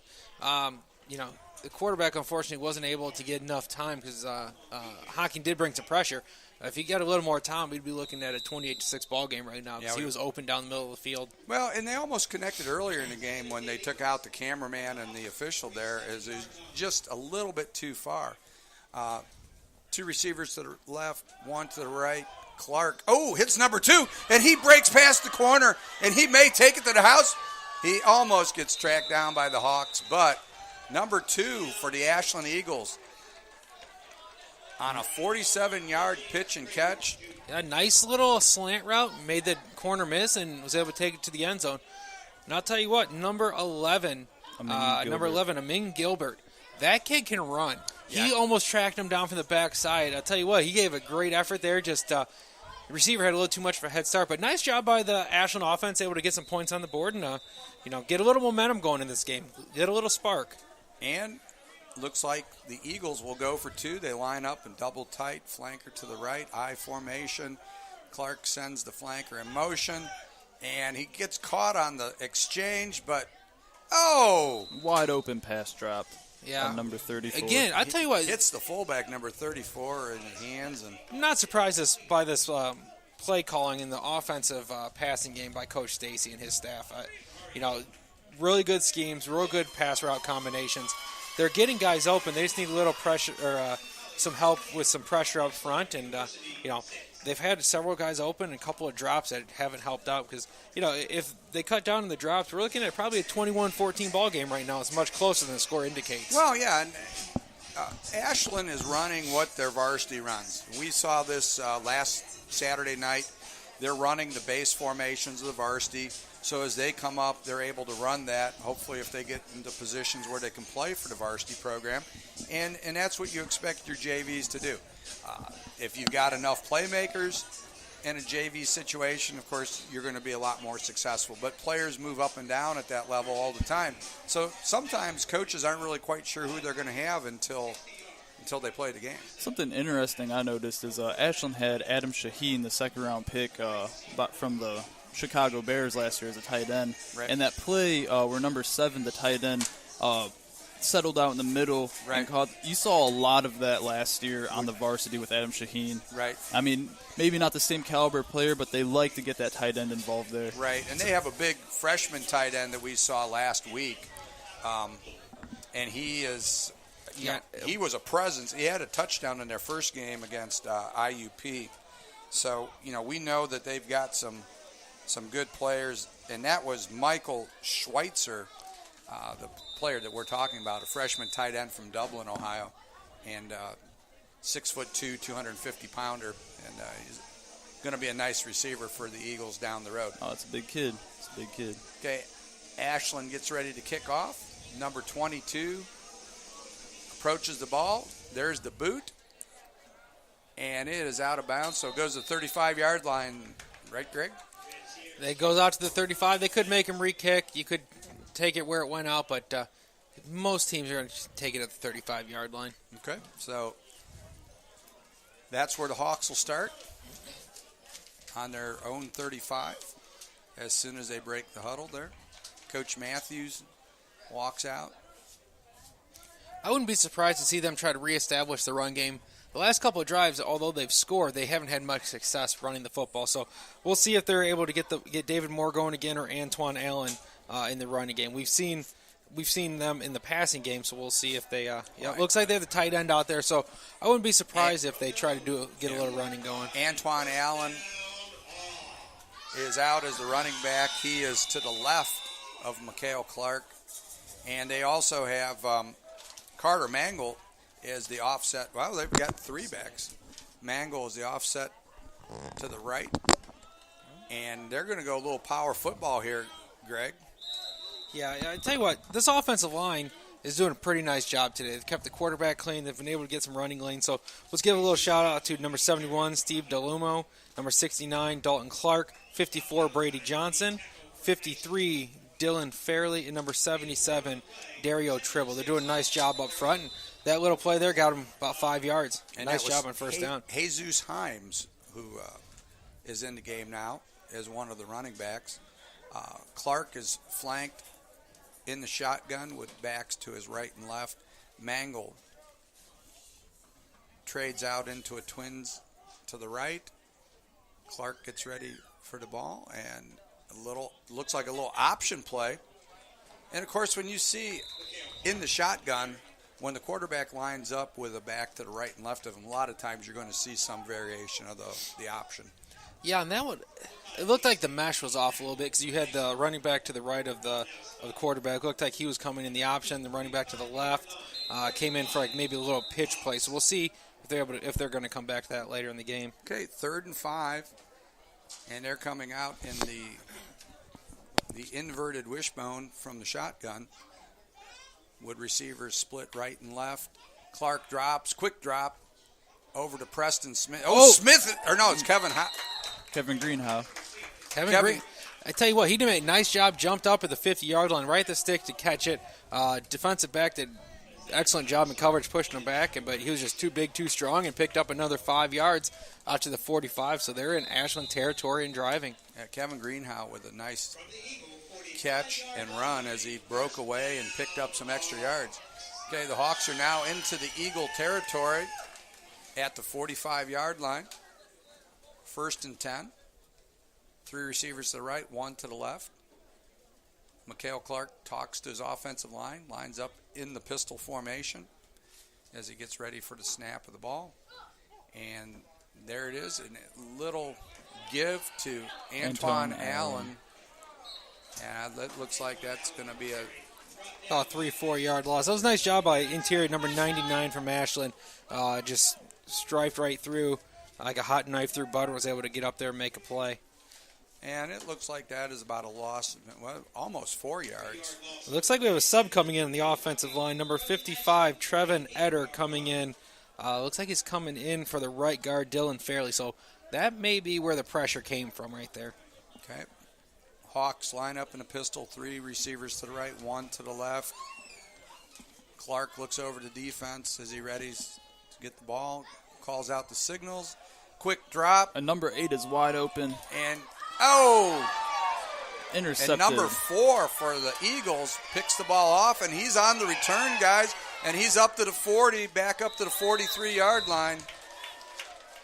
And the Eagles, just like that, are back into midfield position again. And, Greg, if they can get another one here. Yeah, this is what they've needed. That was their first stop. Big turnover. Nice job by the safety going up, high pointing that football. Ball slightly underthrown on that one. He had other receivers wide open, but he went with that receiver, which is probably his number 1 look. But nice job by the defensive back getting up, getting the ball, and taking off about a 23-yard return out to the 43-yard line. I've been really impressed with number 8, Preston Smith. He was wide open on that and probably had his corner burnt by at least 4 yards. His footwork has been phenomenal. Okay, we have a new quarterback in for the Eagles, number 12, and he is in a little sprint out, and he throws the ball deep and rolled to his right, pitched the ball downfield. Wasn't really a contestable ball there, and the Eagles are looking at 2nd and 10. I'll tell you what, with all the pressure and rolling out, he was able to flick the ball out there about 30, 40 yards. So he's got a pretty strong arm, so we'll see if they try to get deep. But these receivers have had a tough time getting open. One by design, because the secondary of the Hawks are playing deep, not letting anyone behind them. Right. But also just their coverage. They're just all over them, let them come up also, and just making a play. Well, leading 28-6 gives them a chance to play a little bit softer there. And Ashland, again, number 12, the quarterback, throws an out route and is incomplete. So they're looking at 3rd and 10 from the Eagles' 43-yard line. Guys, I don't know. I know there's rotations on when you get players in, but just as the Eagles were picking up some momentum, they made some subs, and now they've got to get that continuity back. Okay, there's the snap. Number 12 for the Eagles rolls out, hits number 44. Ooh, big hit by number 6, Kerry Golden, coming up from a secondary spot. And about a 5-yard pickup for the Eagles, which will bring the ball out to their own 48-yard line. Now, Bill, here, like you said, you got a little momentum going. You want to get kids in. So here at the JV level, it's that mixture of you want to win, but your main goal is to develop the younger players. So it's that fine line you have to walk, like you said. Yeah, because it's got to be tough. It's got to be tempting, too, where you want to keep those guys in because looks like we're going to go to a station identification here while we have a timeout in the action. 106.9 WZAA LP, Jeffersonville. We're back. We're just talking about number 8, Preston Smith. He is a freshman from Dearborn, Michigan, Sterling Heights High School, 6'4", 210-pound receiver. Number 9, Kevin Greenhouse, 6'3", 215-pound sophomore from Columbus Brookhaven High School. And we've been talking a lot about Mikkel Clark. He's a 5'11" sophomore quarterback out of Harrisburg, Pennsylvania, Harrisburg Central High School. So I give a little shout out to some of these guys, find out where they're from. Like we were talking about, you have guys from all over the country on this team. A lot of Ohio kids, a lot of Pennsylvania, Michigan. We got some kids from Georgia. So, they're from all over the place. They're coming here, getting a little extra playing time here while they take some classes, and hopefully using their experience here, maybe get a little look at the next level at a 4-year program to finish out their careers, whether it is 2, 3, 1A, 1AA. Maybe they'll get a little scholarship money to help further their educational careers. Okay, looks like a short shotgun short shotgun again, and number 6. That was a Jalen Marshall play right there. That's Kahari Golden, I believe. Yeah, Kari Golden out of Canal Winchester picked it up about the 2-3 yard line, ran backward into the end zone, came back out, and got it out to about the 7. Yeah, a little Dante Hall action. If you remember him from a few years ago with the Kansas City Chiefs, would do that, and I don't recommend that. And Jalen Marshall for the Buckeyes was also famous for his running backwards on his punt returns. So, giving all the Buckeye fans heart attacks, but it worked out all right that year. So. Yeah, we're talking about Dario Tribble. He's from Worthington, Ohio. He's a freshman, 6'8". He's listed at 6'8", 460 pounds. Like we said, that is a big human being. Looks like they've got the reserves in here. We got a second string offensive line in for the Hawks, but it looks like everyone else has stayed the same. Yep. And Mikhail Smith's in the pistol. Single receivers to each side. And they hand the ball off. I believe that is David Moore on the carry. I believe David Moore is from Chicago, Illinois. I have a class with him. And David stopped for little gain, maybe 2nd and 9.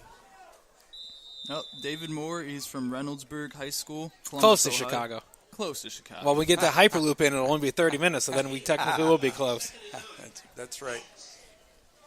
So 2nd and 9 from about they say the 8-yard line, but I'm not quite sure it's quite out to the 8.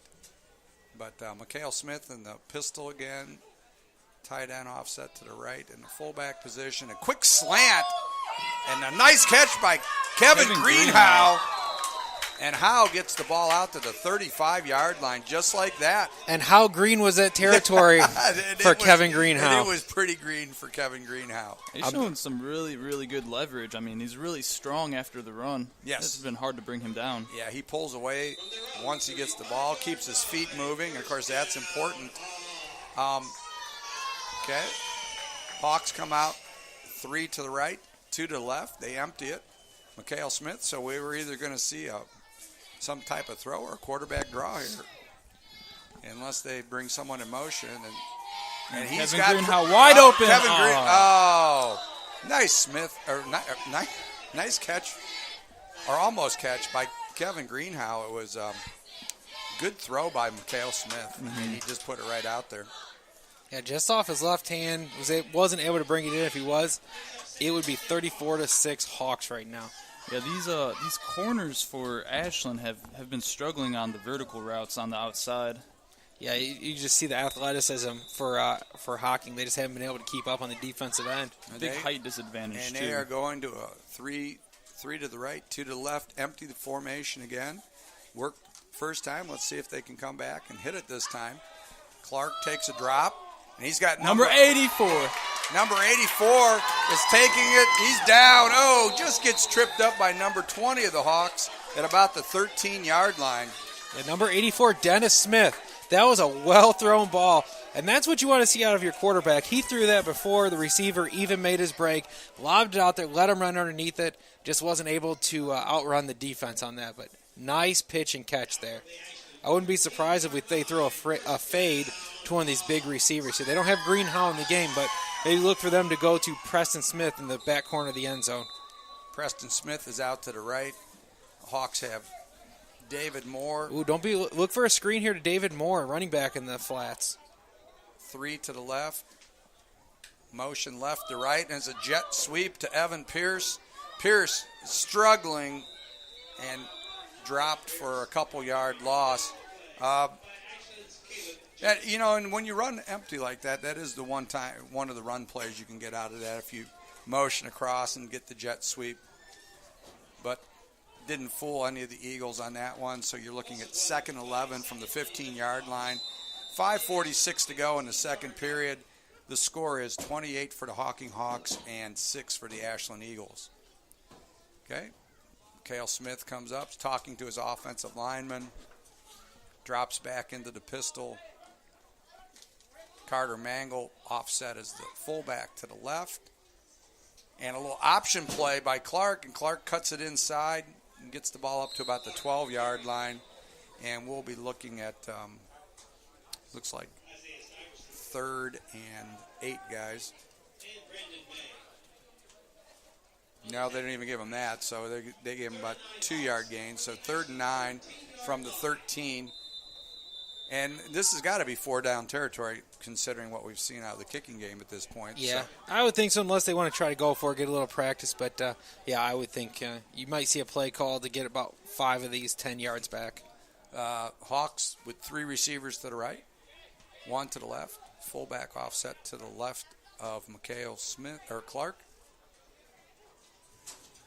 And there's a quick delay handoff to David Moore, and David Moore gets to about the 9-yard line. Yeah, and just like I anticipated, it looked like they were going to try to get half the yardage back, make it a manageable 4th and 5 from the 10-yard line here.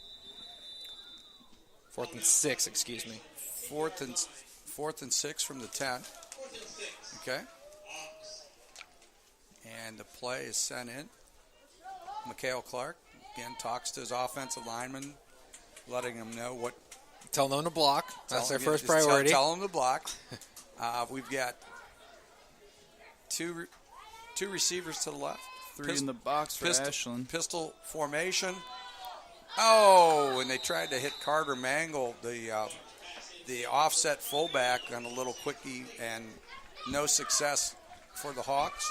So in consecutive drives here, Ashland turnover on the previous drive, now turnover and down. So their defense is starting to get a little something put together here. Let's see if they're able to go downfield, make it a 2-touchdown game prior to the end of the half here. So we got 3:50 left in the second quarter. I'm kind of surprised, guys, that we didn't see maybe some attempts to throw the ball to the corner with the tall wide receivers down in the red zone like that, and put a jump ball situation. Of course, I guess you want to work on different things in these situations, up 28-6. Okay, Eagles have the ball. Little play action. Screen in number 7. Dump it off, and it's a pickup out to the 14-yard line for the Eagles. So pick up a 4 or 5 yards, make it 2nd and 5. And so the Eagles they got a long ways to go here, guys, with 3 minutes and 29 seconds to go here in the second quarter. And back to that offense that Ashland runs, that was another thing, too. They love to run the tight end to the flats and try to get him in open space. Yes, they do. They like to run that little arrow route and dump the ball to him. Okay, we've got 2 receivers to the right for the Eagles. Free play. There's a little movement. Oh! Yeah, almost intercepted there, but even if he caught it, it wouldn't have mattered. Defensive tackles in the neutral zone at the snap. But nice coverage there. Andre Chandler almost came up with a... Yeah, number 3, nice job. Real good coverage on that one. Okay. Like my old defensive coordinator used to tell me, that's why you play defense, Marble Mitts. Yeah, I'll tell you what, I don't know who that defensive coordinator was, but he sounds like a very highly intelligent football mind. So with 3 minutes and 3 seconds to go, 28-6 in favor of the Hocking Hawks. Actually, I believe the sentence was, "That's why you play defensive end, Marble Mitts." I yes. believe that's what it was. Yeah, defensive back works too. Okay, so there was a penalty there, Greg. There was offsides. So that moves it out to about 2nd and 1 now at the 19-yard line. The Eagles, 2 receivers to the right, 1 to the left, back offset to the right, and they give it to number 48, the running back for the Eagles, and he powers the ball out to about the 26-yard line. Yeah, that was the best run that we've seen out of the Ashland Eagles so far today. They were able to move those big space eaters off the ball and get about 6 yards on that. So really nice design, really nice play call, and nice blocking up front. First down for the Eagles. Out to about a little beyond the 25-yard line. 2 receivers to the right, 1 to the left. Back offset to the right of Clark. And he calls for the ball. The drop. Drops it off to the running back. Oh, number 48 out of the backfield. And it was a well-designed play, except they just didn't get the ball there to number 48. So the Eagles are looking at second down now and 10 from the 25-yard line.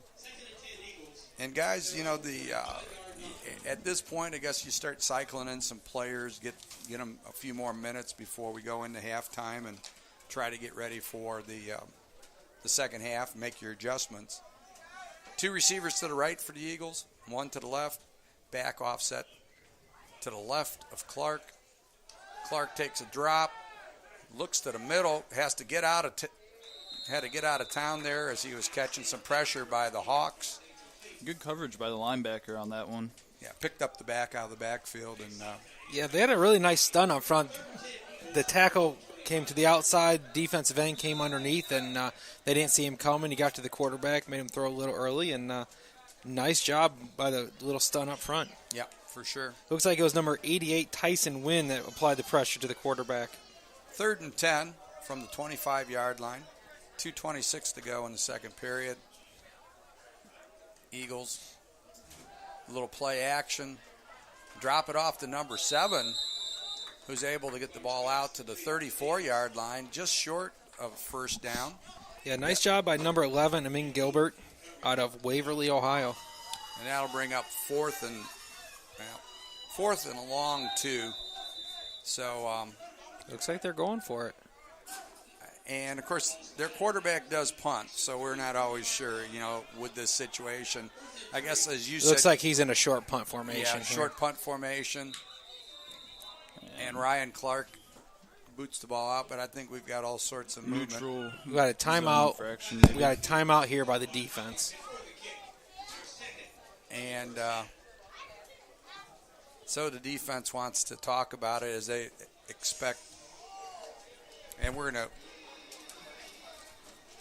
take a station break here. Wilmington Haunted Hollow Ride. Opening night is this Saturday, September 16th. Experience the fire-breathing semis.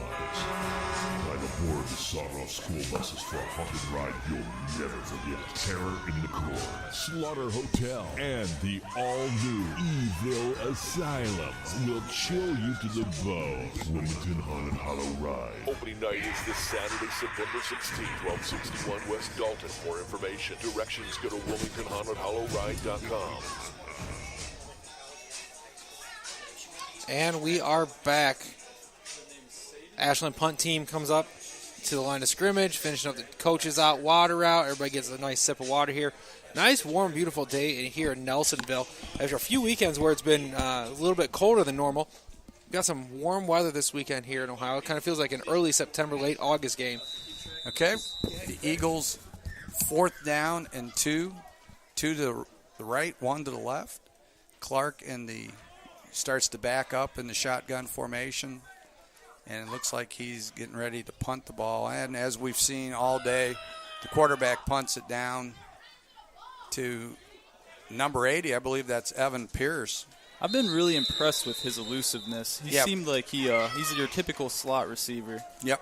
And Pierce is able to return the ball 10 yards to about the 47-yard line of the Hawks, and that's where they'll start operations with 1:43 to go in the second period. And so what do you think, guys? Will Hocking put the pressure on here and try to step on the throat and go for another score? Or? I wouldn't be surprised if they chuck it deep here.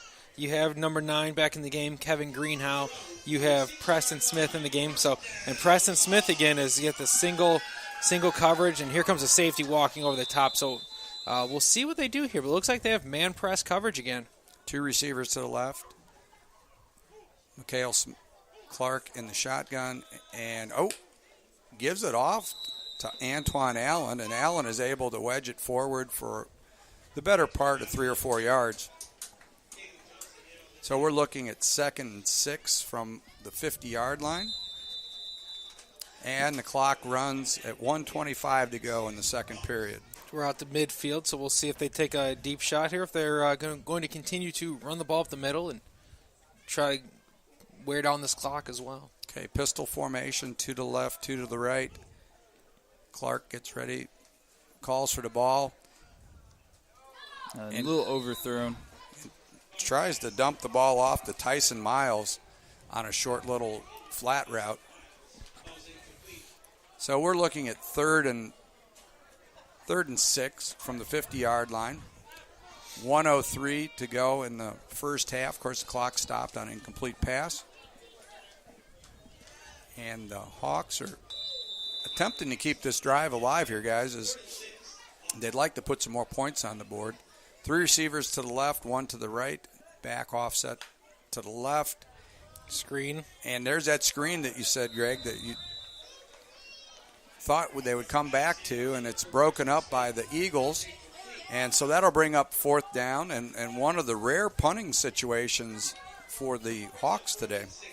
Yeah, it brings on who we haven't seen yet, number 96, Jordan Nickerson, who's a defensive end and also their long snapper. So it's punt formation time for the Hawks as they come out. They have a short split to the left, split to the right, and there's the kick. And a nice kick travels down to about the 14, 15-yard line.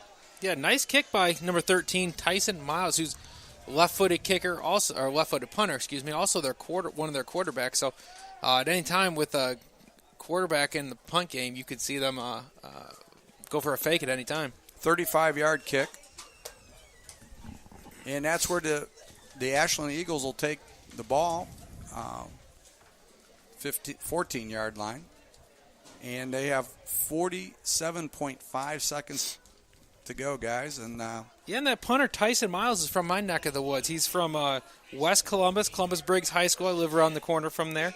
It's one of the City League schools on the west side. There's a few of them. So got a little Columbus connection coming down here. Very good. He's a little receiver earlier, too. Yes. Yeah, he plays a little bit of everything. It's kind of the Julian Edelman of Hocking College. Okay, handoff, and the Eagles run it up the gut for about almost 7 yards. So we'll be looking at 2nd and 3 from the 21-yard line. And the Eagles get the call. Time continues to click away with 30 seconds to go in the second quarter. They don't seem to be in too big of a hurry to run some offensive plays. Probably get one more play unless they throw the ball here. But looks like they're pretty content to go in at 28-6 and take the ball to receive in the second half. Yeah, I don't know if they're going to take a shot downfield with all the athletes that Hocking has. I mean, and if you look at their coverage right now, Hocking's pretty deep in their secondary. So their goal is just to not let anybody behind them. And it looks like the time will run out here as it clicks down 2-1, and that is the end of the period. So we're at halftime, guys. And a nice offensive display by the Hocking Hawks. Mikhail Clark seems to be more and more comfortable in his 3rd start of the year. You have to be impressed by the 2 wideouts, Smith and Greenhow. So, nice offensive display. And I think something that looking at the stats that we haven't seen in their previous games is that the Hawks have been able to run the ball much more effectively today. Yeah, that opening drive of the game, that really what they built this game on was to go downfield, just run the ball, pound it in there, and then which is set up the passing game. And like you said, what we've seen, these running backs are really shifty. Offensive line does a nice job. The quarterbacks, very accurate getting the ball to the receivers. And we've seen when these guys get out in space, the receivers, they're electric. And you just see the pure athleticism that they have. That's where Ashland's really struggling, is just trying to keep up with these athletes. And you can see the technique from Ashland. You can see how fundamentally sound they are and their coaching staff and how they really hit on the fundamentals. But, they're just having a difficult time athletically keeping up with these kids in open space. Well, again, you illustrated this very well as far as these kids go through practice week. They're playing scout team. They don't get a whole lot of time to work on things as a unit. And so that makes it difficult when it comes to their games to get a lot of coordination together on that. Of course, they do get reps in practice, but actual live reps are probably pretty limited. So, Greg, do you got any NFL updates for us here? The league is playing today, so we'll see. There is a league playing, but as everyone knows, our focus should be here on Campus Nation. That's right. Everyone's following. Now that it is halftime, you can feel You can. That's why Rick keeps me around. I got one job as the pump. I'm like Rick Holmes. I'm the sideline guy. I'm the pump up guy. One job. So we got one job. I'm a one track mind. So here we go. Run down the scores. Currently late in the second quarter, Browns have the football down 14-7 in Baltimore. The Bills and Panthers late in the second, under 2 minutes. Bills with the ball down 6-0 to the Panthers. Again, late in the second quarter, Colts up 10-3 over the Cardinals. Titans and Jags, high-scoring affair, tied at 3 with about a minute left in the first half. The new Andy Reid team versus the old Andy Reid team. Chiefs are up 6-3 over the Eagles, 17 seconds left in the half. Patriots up 27-13 in the second quarter, but as we saw last week, the Patriots defense wasn't able to hold, and now you have a Hall of Fame quarterback going against you, not Alex Smith. So we'll see what the Saints are able to do. Late in the second quarter, the 6-time Super Bowl champion Pittsburgh Steelers with the ball and up 14-3 over the Vikings. And not really surprising to anyone, the Buccaneers are in their opener, as they didn't play last week with Miami because they had a weather system come through known as a hurricane. They are up 23-0 over the Bears. So we'll see if Mike Glenn stays in at quarterback, or if we see the Ohio boy go in there from Manor, Ohio, and take over. So we'll see what's happening there. And every other game is 4:30 or tonight or tomorrow night. Yep. Yeah, we'll see if Mitch Trubisky comes in and plays for the Bears. Looking at Mike Glennon's stats, he's 13 of 16 for 116 yards with 2 interceptions. So really, he's 15 of 16 passing. 2 of them just happen to go to the wrong team. Yeah. So the Bears are struggling. Of course, that isn't completely unexpected, I would say, at this point. So the Brownies, of course, 14-7. They do play the Ravens well every year, so that is not a surprise that game's close. And of course, the defense had played well for the Browns last week. Yeah, Deshaun Kaiser, looking at the stats, 6 of 11 for 81 yards, 1 interception. Joe Flacco, 11 of 14, 122 yards, 1 touchdown, 1 interception. Running game for Cleveland, non-existent right now.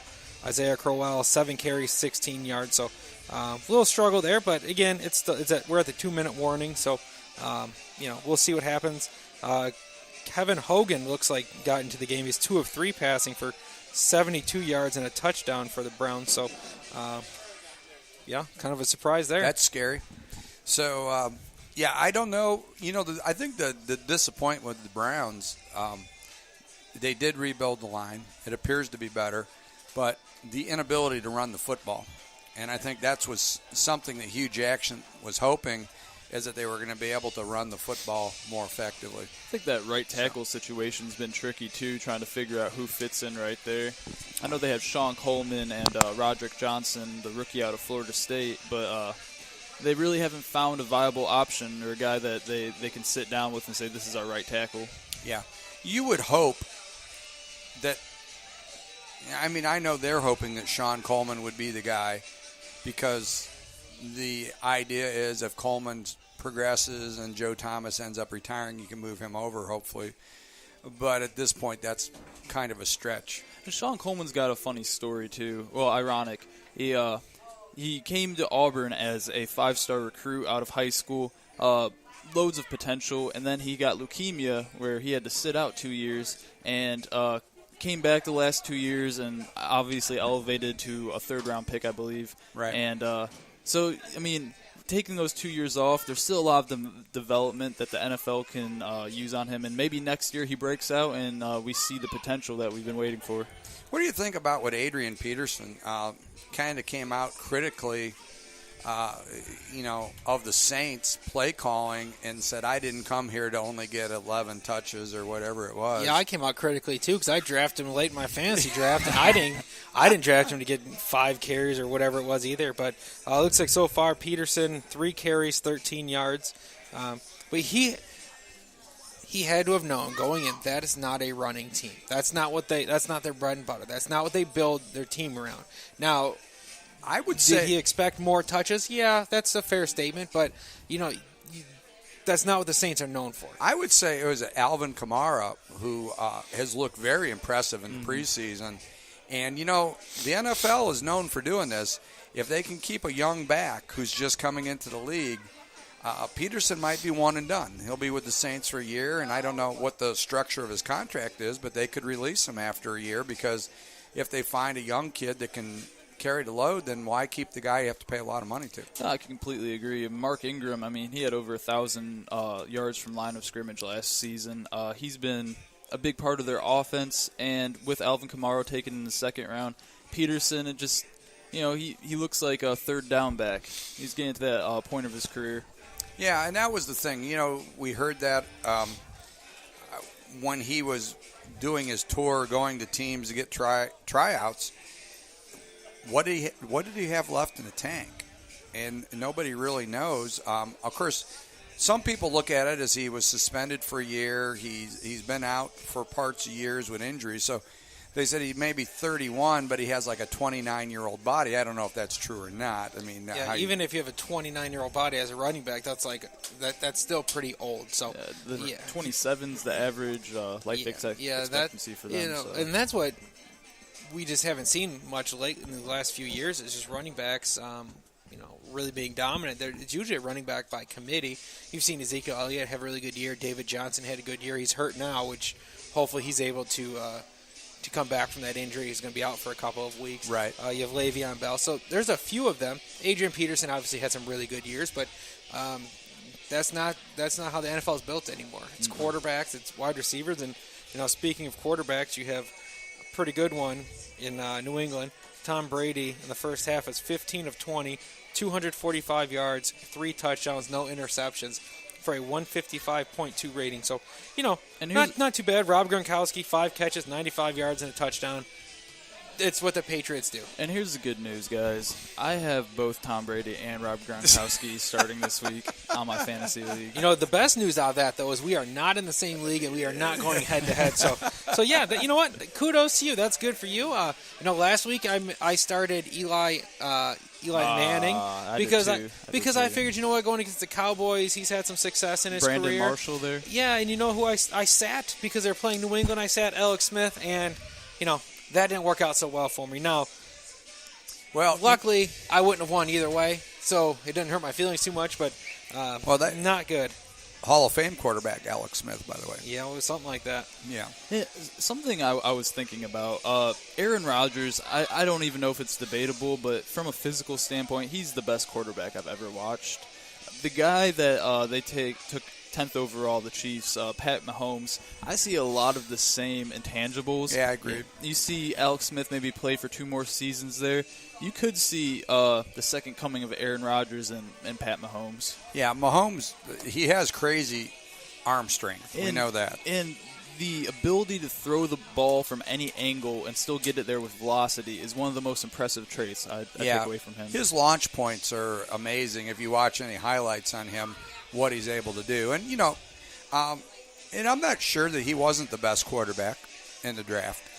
I mean, there would be those people that would say that he probably was the best, although potentially. And not that Mitch Trubisky did anything to hurt himself in the preseason, because obviously he impressed a lot of people. So, yeah, Trubisky. The only issue I have with Trubisky is the fact that he only played 13, 14 games in college, and that's not a whole lot of film. So you're spending a lot of money. You're spending basically banking on your organization's future in the next 5-10 years on a guy that you're not quite sure of. There is a lot of upside. There is a lot of talent. So we'll see what they're able to do. And I know the Bears haven't had a successful quarterback, I don't know, ever. So it's going to be difficult. It's hard for me to see him being successful in an organization that really hasn't had success. Well, you talked about they had Jay Cutler. Yeah, well, again, I stand by my point. Now again, another guy with all the talent in the world, but just mentally wasn't there. And there's been talk about this. You see these situations now where a quarterback plays 1 year, say waits a couple years, has to play, and if he has one good year, is he ready to go to the NFL? And that could happen at Ohio State next year.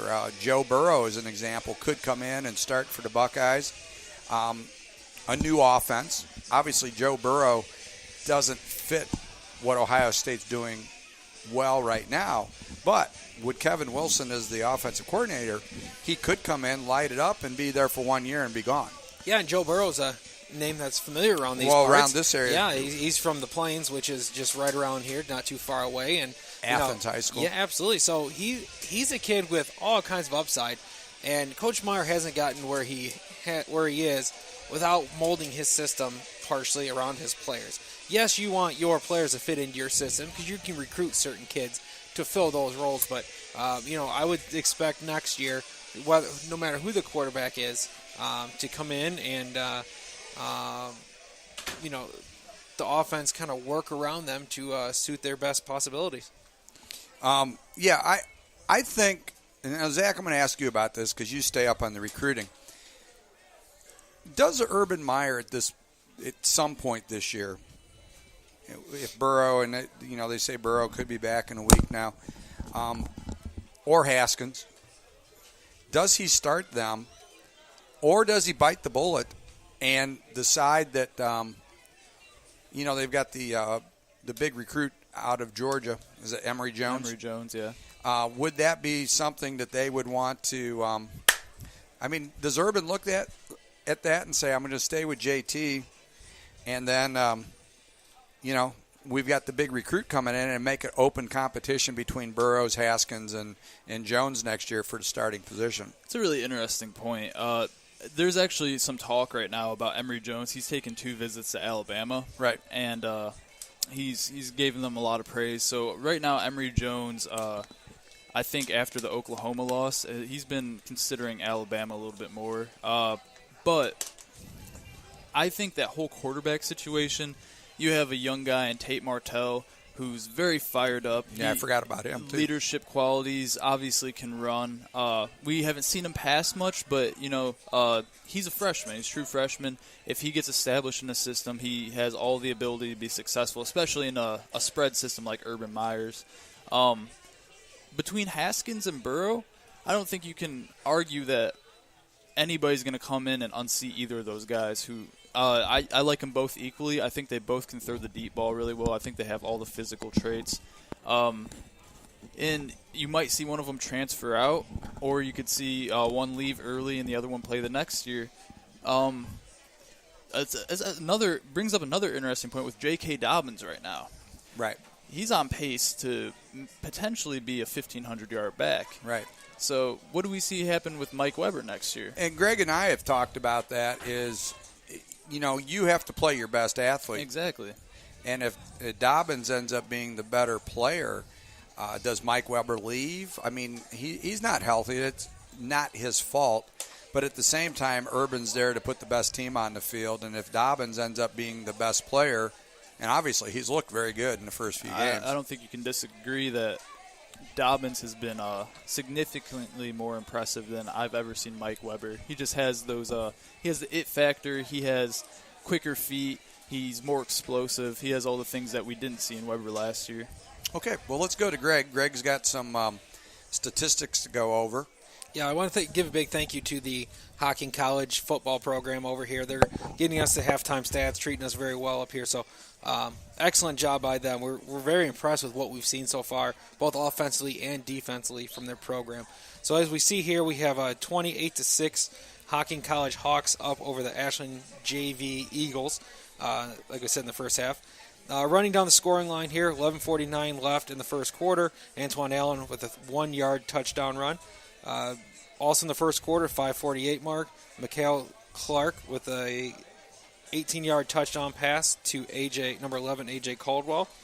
And finally in the first quarter, the 1:24 left, Mikhail Clark with a 25-yard pass to number 1, David Moore.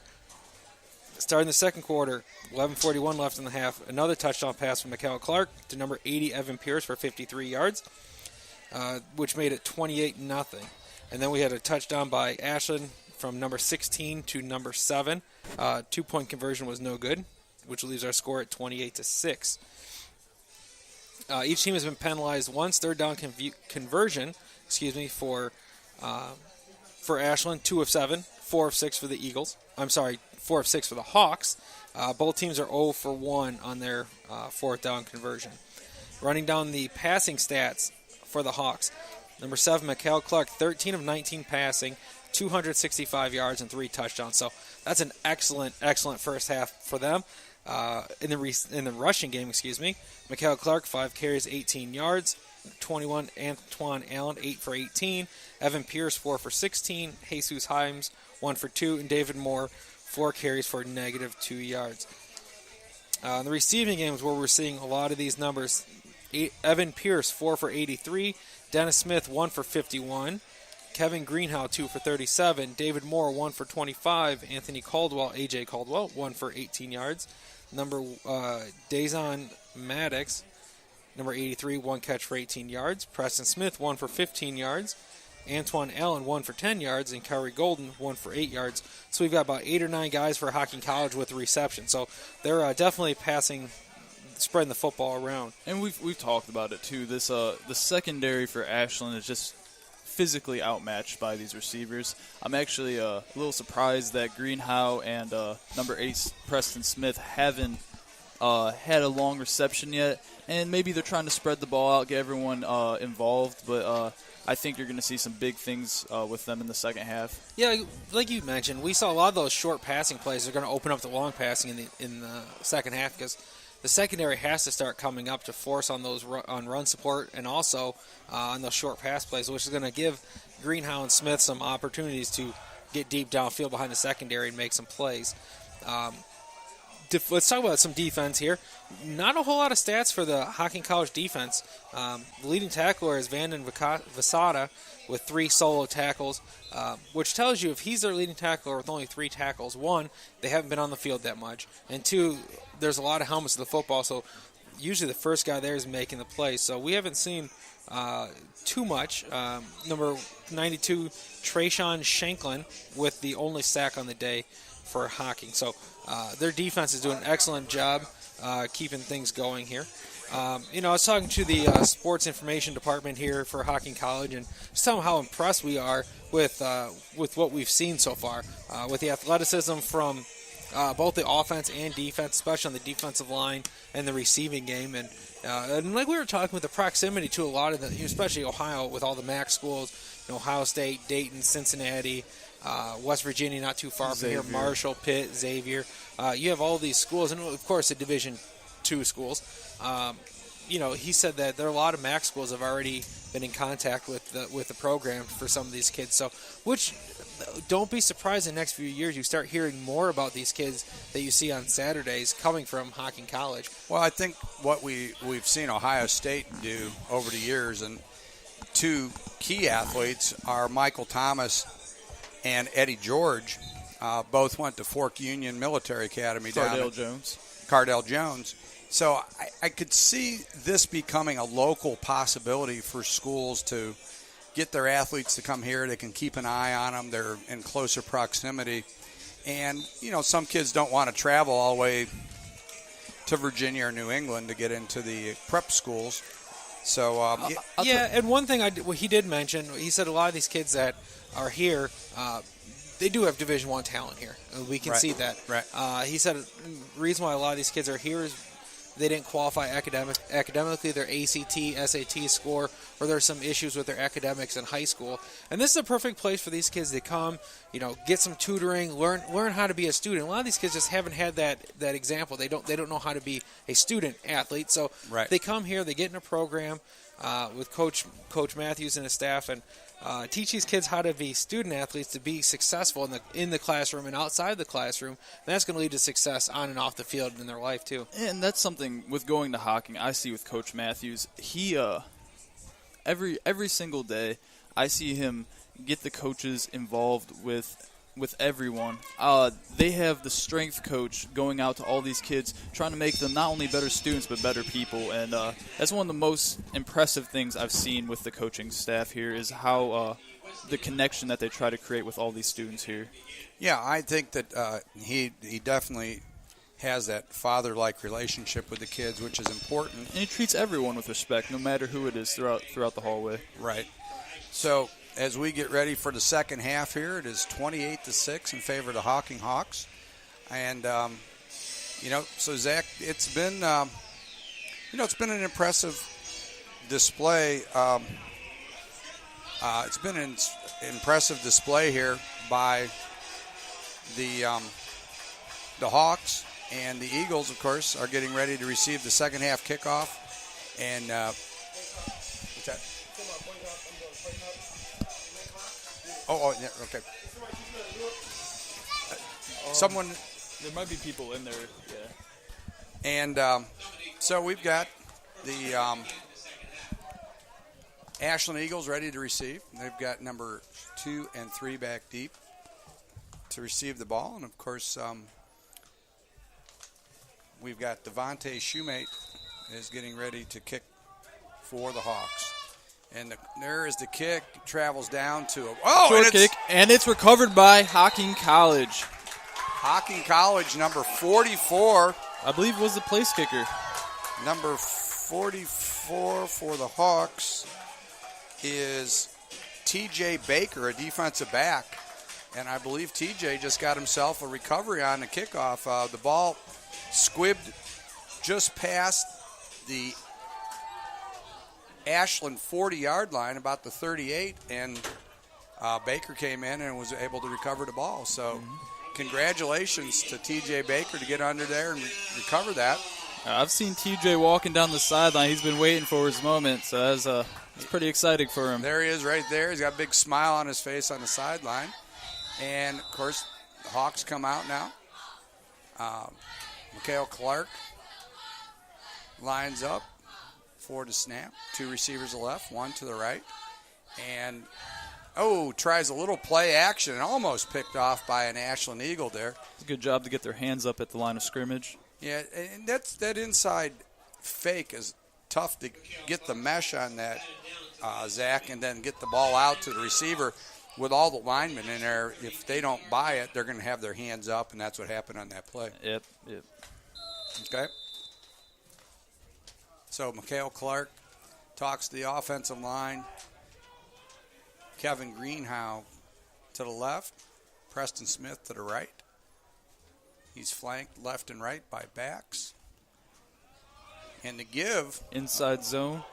And we'll get a number on that for a second. I think it's David Moore, maybe? David Moore with about a 2-yard pickup down almost to the 40-yard line of the Ashland Eagles.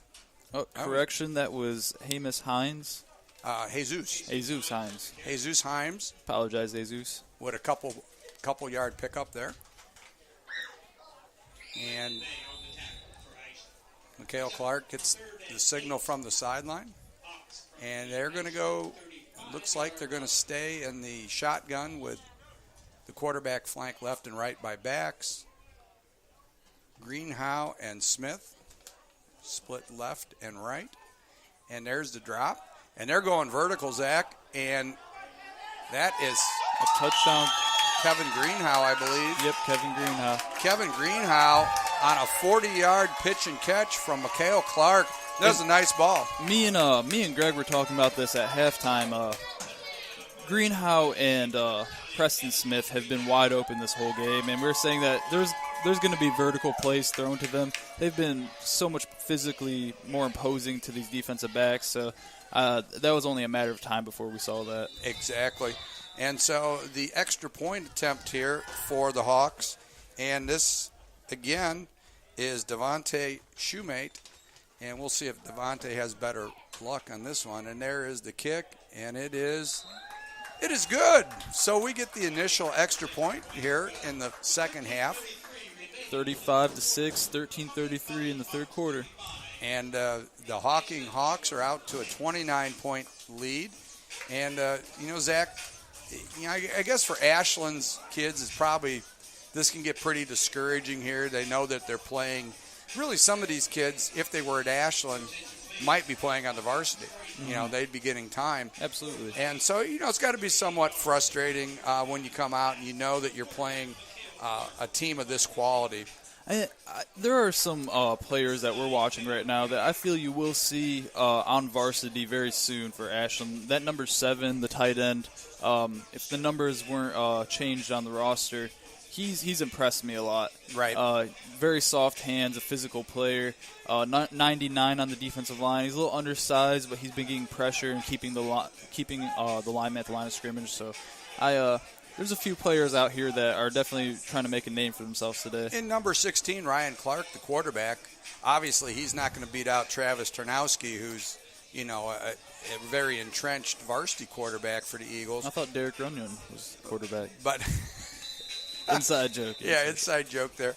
But, Clark has looked good. He's had a couple that should have been caught for big gains and went off the receiver's hands. So we'll see how that works out. Shoemate with the kickoff. He drives the ball down to about the 21. It bounces past the Ashland returner, and he goes down on one knee at the 14-yard line. And just can't keep making mistakes like that. And especially if you can't move the ball, you're going to keep on giving the Hawks the ball in good field position here. So they're going to have to get something going here pretty soon. And this Ashland defense and special teams has looked very discouraged after the first half, just opening up. A lot of them are walking off the field. I think they just need to light a little fire to get back in this game. And, you look at over on the sideline, I would say that Ashland is here with about 30-some players. So they're not real deep. These kids are going to get a lot of reps today. Yeah. Okay, Ashland's on the 14-yard line, and they try to run the ball up the middle to number 32, who picks up a couple, pops the ball out to about the 17-yard line for a 3-yard gain, and that's going to make it 2nd and 7. And, I guess one way to look at it is if you can get the ball going and keep it rolling, you're able to run the clock and shorten the half and hopefully get some scores in the process. That's all you can hope for. Okay. The Eagles come out in an I formation, 2 receivers to the right, and Clark under center. Play action fake, boots, and hits the fullback, and a beautiful play by the Hawks, number 11. And that is A.J. No, I'm sorry. It is not. It is Amin Gilbert comes up and just rocks the fullback's world as he comes out into the flats in a little boot route. You see that. It's pretty common. Russell Wilson with the Seahawks does that a lot, is he'll boot out to the side and look for the back, sifting out of the backfield. Gilbert's been very impressive today with his reads, and he might... Ooh, and... Intercepted. Intercepted. He's still going. Number 58 for the Eagles. The ball was deflected up into the air. It'd be Tyler Tokos. Tyler Tokos picks it off, and that's a big turnover in that situation. And that pressure was created by our guy Amin Gilbert right there, coming off the edge on a safety blitz. Yeah, Amin Gilbert just rocks Clark's world. The ball goes up in the air, and the Hawks are back in scoring zone at the 8-yard line. So they're getting ready to look at punching another one in and moving it out into the 40s. Clark is in the pistol. 2 receivers to the left, 2 to the right. Gets ready, looks over the defense, calls for the football, the drop, and a little route. 81 wide open. A little drag route to number 81 for the Hawks. It'd be Kayvon Gardner. Kayvon Gardner with the catch. And just like that, it is 41-6. And I would think at this point we might see them slow it down a little bit, try to get some of the backups in and get the other guys some reps. I would agree with you. And then we get Greg over here balancing a Gatorade on his head. So He's got a future. He's got a future. If nothing else, it can be on some talent show and some reality. It's a little warmer today than it was last Saturday. Yes, it was. Yeah. Oh, and then we got a fumble there, and I'm not quite sure what happened. We had a bad snap, bad hold. So they're working on the kicking game, and that's just one thing they haven't had much success in today. So, it's really the only thing they haven't had success in today. I'd agree with that. 41-6 in favor of the Hocking Hawks. 11:55 to go in the third period, and Next time we're here, guys, we need to bring a can of Raid with us. Yeah, I was just talking to one of the maintenance guys, and he said the bees around here in this part of the state have just been terrible all day. So while we've got a minute, let's take a moment for a station break. 106.9 WZAA LP, Jeffersonville. Wilmington Haunted Hollow Ride. Opening night is this Saturday, September 16th. Experience the fire-breathing semis. Climb aboard the sawed-off school buses for a haunted ride you'll never forget. Terror in the Core, Slaughter Hotel, and the all-new Evil Asylum will chill you to the bone. Wilmington Haunted Hollow Ride. Opening night is this Saturday, September 16th, 1261 West Dalton. For information, directions go to WilmingtonHauntedHollowRide.com. I'll tell you what, Rick, this Wilmington Haunted Hollow Ride's got to change. I'm scared every time we bring that up. I can't do it. So I tell you what, if you're into that kind of stuff, boys and girls, you need to go because it's terrifying. And the kick. Kicks it down, lands about the 29-yard line. It's picked up by number 24 for Ashland. He's got the right edge. We'll see if he can turn the corner. Nice tackle out there. Looks like number 35 for Hocking College. Number 35, Chad King Jr. with an excellent open field tackle. If he's not able to make that tackle, number 24 for Ashland is probably taking that one to the house. Yeah, it looked like number 31 over-pursued that a little bit. That would be a key play that if Chad King didn't come up on that could have paid off a little bit. Yeah, good field position out to the 35-yard line. And I'm back, guys. Let's see what Ashland, we're back and better than ever. Let's see what Ashland's able to do to start the second half here. We got 2 down to the bottom, 1 at top. Quick slant. And number 22 for the Eagles takes the ball out about 18 yards and a first down. They're back into Hawks territory. You know, that's what we've seen so far is they've had some success with the quick slants, and yes, they have. Hawking's had some difficulty coming up making the tackle. So we know Coach Matthews and his staff, they're going to have a little conversation and about tackling the open field here with some of the secondary. Well, I think part of the problem, the reason they're running the slants is they're looking for the vacated areas when they're bringing blitzes, and they've caught that a couple times in that. Okay, Ashland is in the shotgun. They give the ball off to number 21, and number 21 rips through the line down to the 36-yard line, and that's going to be enough for a first down for the Eagles. One of the few first downs today, guys. Yeah, they're just one missed tackle at the line of scrimmage. He was able to get up in the hole, and that's where you tell your guys, make your play and we'll be fine. But he was able to make one guy miss, and now we're down to the 36-yard line. Okay, 2 receivers to the right, 1 to the left. Eagles in the shotgun, and they give it again to number 21. And a little scooter, he bounces through there, keeps on rolling down to about the 20-yard line. Kind of reminds me of a 21 I used to do. Yeah, LaDainian Tomlinson was a great running back. A pick up a 16 and another first down for the Eagles, and there is 10 minutes and 10 seconds to go. And they're finding some success here on the left side, aren't they? I think they're gonna keep going to this, and the way the running back's offset to the right again kind of looks like that's what they're going to be doing. Yep, 2 to the right, 1 to the left. Shotgun formation. Ashland quarterback rolls out. He goes to the end zone on a corner route, and just a little bit too far for number 22 of the Eagles. Yeah, a little bit of pressure. Had to throw it a step before he wanted to. If he's able to complete that, that's an easy touchdown pass. But nice job by the front seven getting some pressure on the Ashland quarterback. Yep, sure is. Greg, we were saying that probably at this point, 41-6. We'll probably see some clean shirts getting in and getting the... Yeah, and we've got a running clock here. Looks like the point differential is above 30 in the second half, so looks like they invoke the high school running clock rule. Okay. And then there is a roll throwback. Oh, and it's... Excellent plays. That number, looks like it's number 10. That's Vanden Vixada. Vixada, yeah. Yeah, we're still trying to pronounce his name correctly. But I tell you what, that was an excellent play. They had a sprint out to the right, throwback screen to the left, and as a linebacker, he read that the whole way and just waited for it. Yeah, he diagnosed that very well. There's play before the Ashland quarterback rolled out to the right, threw it to the corner. Same type of action, turns and tries to throw it back. But good play design and play call by Coach Stacy on that one. But Vixada was waiting there and almost had himself a long touchdown run. Okay, Ashland with the ball. 3rd and 10. Oh, pressure by number 33 for the Hawks. Looks like we got defensive holding here.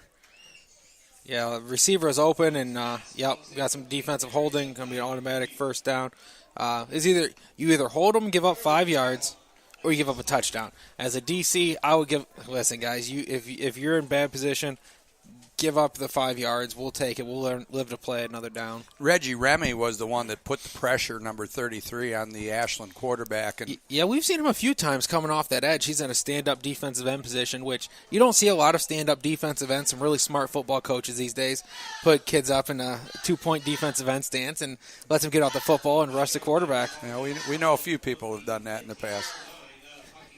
But so it looks like it's going to be 3rd and 5 for the Eagles now from the 15-yard line as they are knocking on the door. Now they're going to give them a first down on the penalty. Yeah, it should be. I believe it's an automatic first down. Automatic first down, and it's 1st and goal from the 10, Greg. Yeah, now in high school, it's not. High school, there aren't too many automatic first downs, but this is college. Okay, we got a double tight I, flanker to the right. Give to the number 21, the tailback. And not much going there as he is brought down pretty quickly. And that is number, is it 26? Well, it's 36, Tyreek Thompson, he made the first couple plays. And Ashland wasn't playing around with him. They're sending some guys after him each play because to get some hands on him, he's pretty good.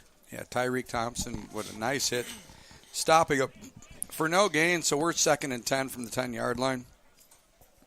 6:48 to go in the third period as the clock runs. 2 receivers to the right, 1 to the left. And we got a fumbled exchange, and it looks like the Hawks, number 75, came up with the ball. Big Zach Page, he's been the man in the middle all game. They haven't been able to move him, and I'll tell you what, that big space eater, if he could have it over again, he wish he could pick that thing up and try to rumble a few yards. Yes. But you're taught as a defensive tackle, that ball's on the ground. Just fall on it, big fella. Let the skill guys pick it up and run. Which I have a fundamental problem with that, but that's smart football, 75 pouncing on it. Gives the offensive football to the 12-yard line. And you just take a rest on the ground, big guy. Take a rest. We'll see if looks like we may have a backup quarterback going in the game. I don't see. It looks like maybe number. What? I don't see any say quarterbacks anything yet. We'll see who we have line up back there. Number 7, maybe? Well, that would be McHale. Okay, he is still in the game. McHale Clark is still back there. He was just hiding behind number 77, Dario Tribble, which is easy to do. Yes. Okay, they're in the inverted wishbone pistol formation, and a little old style crossbuck action there, Greg. Yeah, that's some old school there.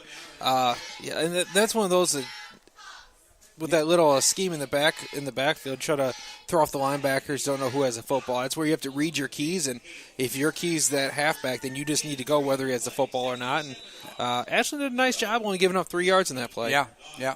So 2nd and 7 from the 15. They line up in the inverted wishbone out of the pistol formation. Receivers split right and left. And Clark looks it over, calls for the ball. And a little quick stop route by Preston Smith. Strong hands to hold on to that. Yeah, real strong, because you have the way he was hit. Number 24 did a nice job in limiting him to no yak yards on that one. So nice job by the corner 24. Nice job also by number 8 Preston Smith holding on to that thing. And 3rd and 3. Yeah, it was short 3rd down, and like we said earlier, a lot of play calls in the playbook for 3rd and 3. Yeah, and we see the inverted wishbone out of the pistol again. As McHale Clark looks it over, calls for the ball. Oh, and he's got a fade route to Preston Smith. Oh, it just didn't look like Preston came off the ball quite as hard. I don't know if that was a check off to him that he was getting pressed and they were going to throw it deep to him, but he didn't appear to.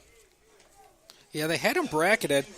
Excuse me, bracketed. What that means is you have the corner underneath, and you also have a safety over the top. And with his athleticism, he was able to get behind the corner and the safety, beat the safety to the spot, but just wasn't able to make the connection. Now we've got, looks like punt formation. I think the second time we've seen it today. Oh, nice kick. Okay. Tyson Miles is able to, gets a great bounce as the ball rolls over to the Eagle territory down to the 46-yard line. So we were looking at a 36-yard kick there. That was pretty good. Nice, tight spiral, which is what you want out of your punter, because as soon as it hits the ground, it's going to take that roll, bounce and roll in the correct direction for you. So nice job on that. Not the deepest punt in the world, but overall, well executed. Yeah, I agree. And so the Eagles take over the ball at the 46-yard line.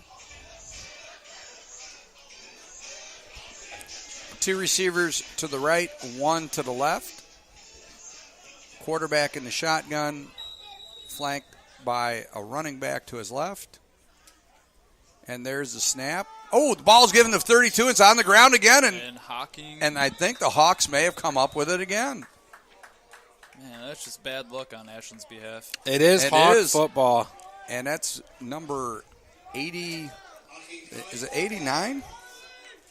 Might have been 88. I know there's an 88. Okay. It could have been 89, Johnny Jordan. Yeah, I think that's him walking off the field right there. I think he was the recipient, or at least It's number 99, Carry on Somerville. Yeah, and carry on. He carried on. He carried on and carried it off and carried it over to the official then, too. Okay, so as we move forward here. Yeah, the starters are still in. Here's what I'm assuming. Like we always said, you're going to go with your starters for the first three quarters, and maybe that fourth quarter get some reserves in, get them some playing time also, and give them a look on film. That's right. Three to the right, one to the left for the Hawks. Mikhail Clark in the pistol formation. And it just may go to some ground and pound here, but no. Oh, a quick slant. And that's just going to be pass interference on Ashland. Yeah, I figured because that was a nice route by number 84, Dennis Smith.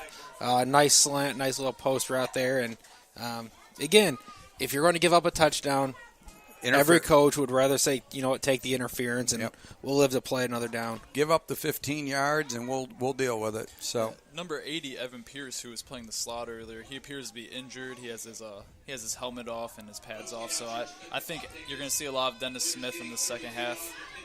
And hopefully Pierce maybe just is maybe tweak something, and with the score the way it is, they've just decided to. Okay, so the Hawks are operating from the 29-yard line of the Ashland Eagles. Mikhail Clark in the shotgun, his back off to his left. Trips to the right, single receiver to the left. There's the snap. Oh, good read. And it's a zone read, and first down. Clark picks up about 12 yards, rushing the ball down to the 17-yard line, and that's another first down for the Hawks. Yeah, you can tell he wanted to give it to the running back, but that outside linebacker came flying in, and he said, no, I'm going to pull it, and I'll get 8-9 yards. That looked like the 2014 J.T. Barrett. Okay. So we've got three receivers to the right, one to the left. Pistol formation for the Hawks. Mikhail Clark drops, and he's looking. He rolls to his right, and now nothing there as he tries to hook up with Dennis Smith again. And, yeah, I would think right here, guys, that Ashland will be looking for those corner routes. At least I would, with the size differential on the corners. I saw number 13 come wide open down the seam on the field. It looked like he might have ran a zag route up the seam. So Tyson Miles, yep. So Hocking with three to the right, one to the left on the 17-yard line. Tyson Miles motions and give to Antoine Allen, and Antoine is able to wedge the ball up to about the 13-yard line, pick up a 4 or 5 yards, and that's going to make it third and about 5, I would say. Yeah, you can tell they like to pull their left side. Nice job by left tackle 71, Steve DeLumo, and number 69 left guard Dalton Clark. Did a nice job getting up in the hole, clearing from the path, and helping them pick up 5 yards on second down. Okay, three receivers to the left, one to the right. Clark in the pistol with Antoine Allen behind him. And there is the snap. He takes a drop. Ooh, and there's pressure by Ashland. He drops it off to Allen, and Allen down to the 6-yard line, and that looks like it might be enough for a Hawk first down. So we've got first and goal from about just inside the 7 here. And I think that's going to finish off the third quarter, and I don't know if they'll try to run another play or let the quarter run out. Looks like they're bringing in some short yardage. They're bringing in number 1, David Moore, and number 28, Jesus Himes. So maybe we'll go see that inverted pistol wishbone again, which kind of looks like that was what they're going to do. We'll call it the pistol bone. Yep, they are in the inverted pistol bone here, and that is the end of the third period with the score 41-6 in favor of the Hocking Hawks. Zach Rayback is going to be taking his leave of us. Zach, thanks for taking the time to come in here. Yeah, I apologize for being late today, guys. I appreciate the opportunity to come down here and talk some football. And hopefully next time you guys come back, I'll be invited to be here again. Well, you know what? You're welcome. Anytime that, although having 2 Raybacks in one booth is a little strenuous, thankfully Rick's here running the board and helping keep me sane up here. But it was good having you. Anytime we can bring your insight into it, it is a welcome addition to the booth. Yeah. And as Zach brings that up, we'll be back here on October 28th when they play the Lewisburg Institute out of North Carolina. And so, Zach, we hope to see you back there on the 28th and your expertise up here in the box. Absolutely, guys. Have a great one. Okay. And that was Zach Rayback contributing to the broadcast today. And all right, while we have a couple minutes, let's run down a couple NFL scores while we've got them. While we had them, let me have them, got them. Let me get the Wi-Fi back up here. We're on in the Wi-Fi. Here we go. Get some scores because I know you're dying to hear some NFL scores while you're tuned in here to the Hocking Hawks and the Ashland Eagles. We know that's your number one priority on this Sunday afternoon. So here we go. Yes, it is. Third quarter, Browns down 21-7 to the Ravens. Panthers up 6-0 over the Bills in the third. Colts 10-3 over the Cardinals. Titans 16-3 over the Jags. Eagles 10-6 over the Chiefs. Patriots extend their lead to 30-13 over the Saints. Steelers up 17-9 over the Vikings, and the Buccaneers up 26-0 over the Bears. So looks like they are going to stay in that inverted pistol bone. The pistol bone and splits to the right and left. And an early start by Preston Smith, so that'll cost him 5, and it'll move it back to the 12-yard line. Yeah, we got our football mixed up here. We got a little Canadian arena football mixed in with our American. So obviously, wide receivers cannot be moving forward at the start at the snap of the football. So take it back 5 yards, and we'll be first and goal from about the 11, 12-yard line. At least not yet. It's legal. So correct. This just gives them more room to throw a fade. That's right. So down here, maybe a post at number 11, A.J. Caldwell. Unless they can get that linebacker underneath. But it's an option play to the left, and it is to David Moore, and David Moore wedges the ball down to about the 7-yard line. Yeah, I mean, that's a good play. He gets the 5 yards back that they just lost. I think it was a good play call. Just the mesh point wasn't the greatest. It looks like the running back was a little too far behind the quarterback. So the quarterback maybe has to slow down a little bit, or that running back needs to get on his horse to get out there because there was some open space, but just a little too long to develop. Yeah. So the Hawks come out in the inverted pistol bone. Receivers split right and left. And a little misdirection play to Antoine Allen, and he wedges the ball down to the 1. And I think that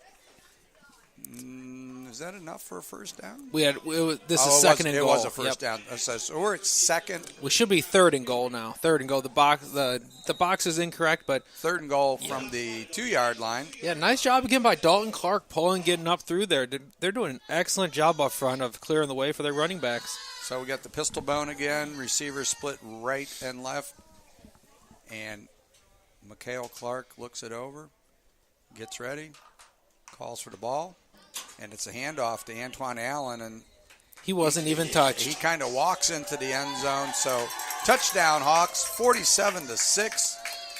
Yeah, nice job by Brady Johnson, Dylan Fairley, and Dalton Clark up front, the guards and center.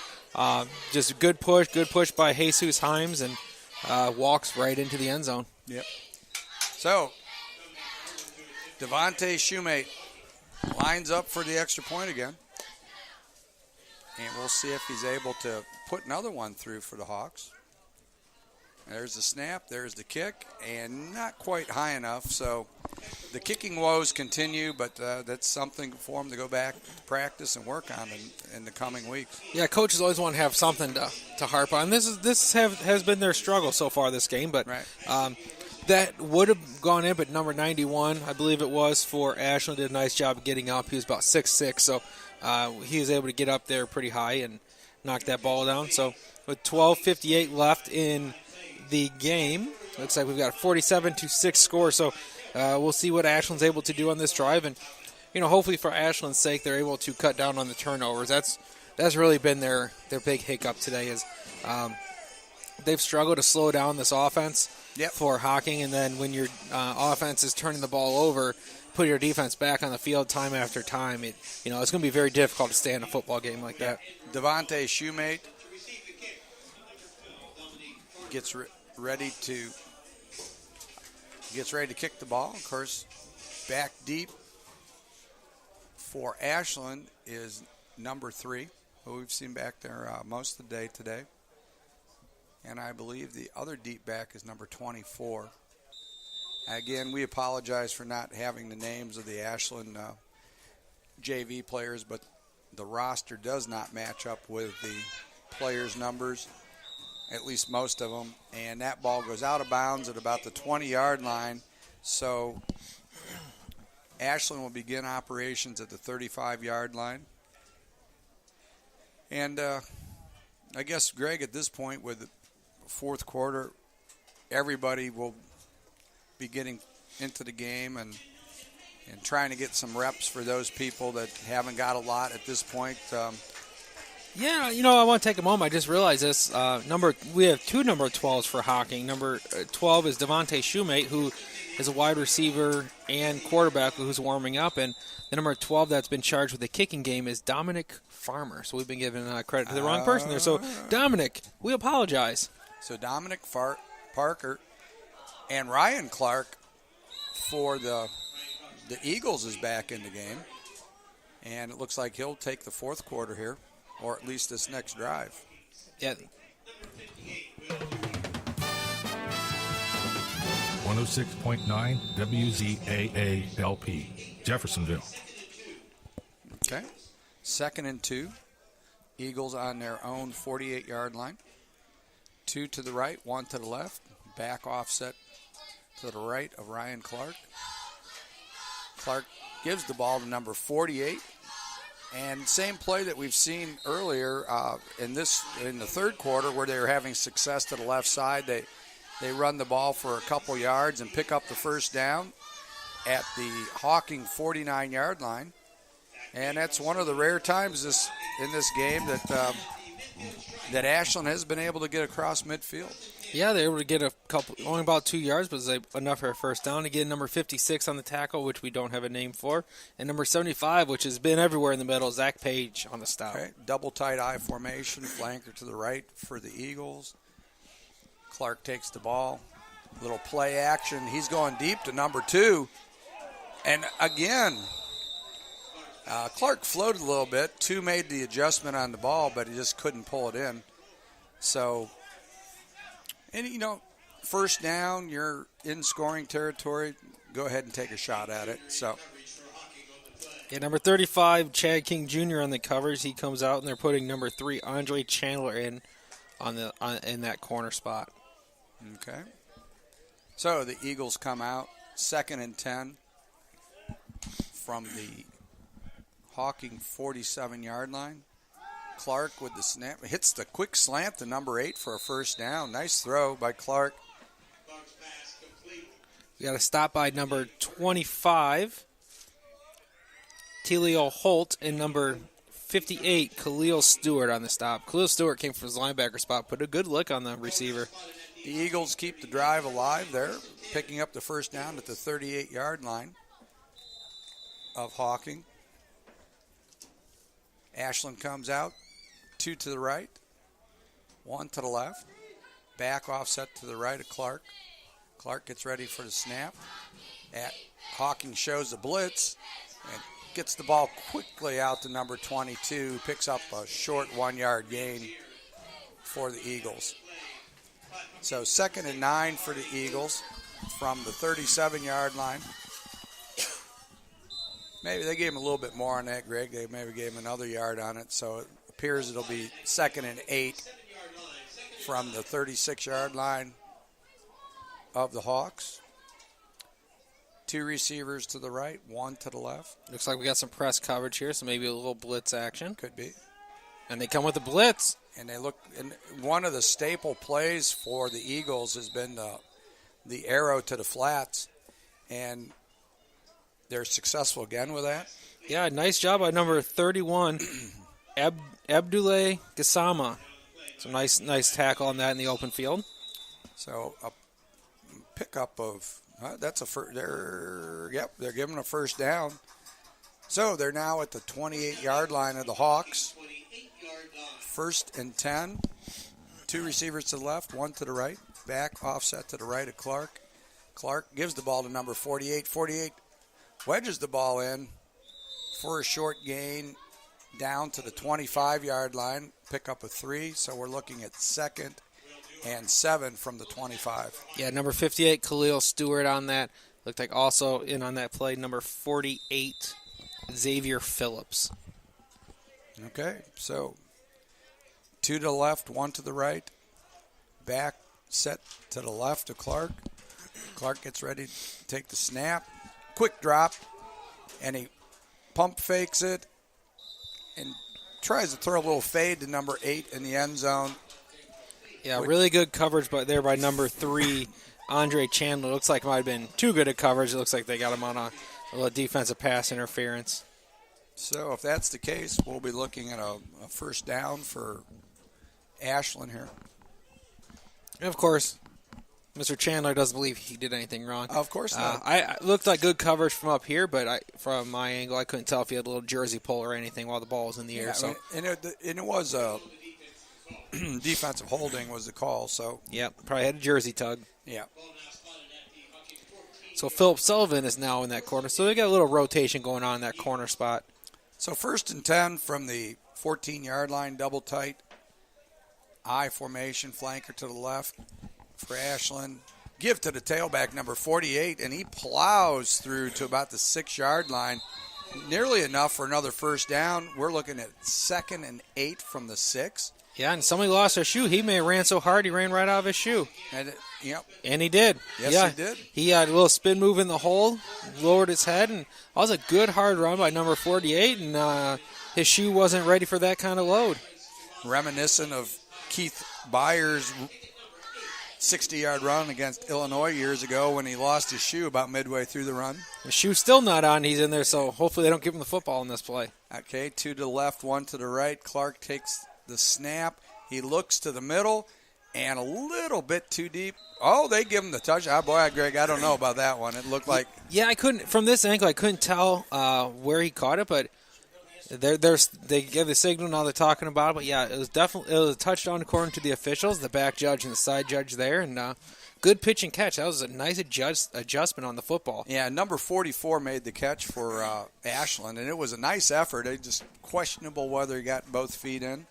Well, he only needs 1 foot in college. Yeah, so we'll, maybe we'll get a buzz. Maybe they'll buzz up to us and have Rick look at the replay. And professional. They're going for 2. We'll make the call. So Ashland lines up for 2 receivers to the right, 1 to the left, back, offset, and Clark is under pressure, gets the ball, and the 2-point conversion successful to number 2 for Ashland. And so with 6:46 to go in the fourth quarter, it's 47-14 in favor of the Hocking Hawks. Now, being down by 33, obviously we know the chances of making a comeback are very minimal here. But does Ashland kick it deep and just work on the regular defensive kick game, or do they take this time to get some game reps on their onside kick? Now, this is another time where how often have they been able to rep their onside kicking game? Yeah, and I guess you have to look at, is that something that who is the kicker? What is his, relationship to the varsity? Does he get up there a lot to play? Or is it a specialty for him? You never know. Some kids in college have the ability to pooch kick. They can onside especially good. And with a bigger roster, you can keep that many, a player like that, where in the NFL, that doesn't happen because all 53 positions have to be people that can come on and produce. Yeah, so they're coming out. It looks like they're in a regular kicking set, which doesn't mean anything. And in high school, you have to have at least 4 on each side, so you can have 4 to the left of the kicker and 6 to the right. But you have to have at least 4 minimum, so you have to have 4 or 5 on either side of the kicker. Otherwise, it's an illegal formation. That would have messed us up years ago, Greg. Yeah, it would have, because we only went with 2, sometimes 3. But, the kicker does not count as one of your guys. But it looks like 22 is going to kick it deep here, but you never know. Okay, and David Moore looks like he is going to get it at the 15-yard line. He's up to the 25, 30.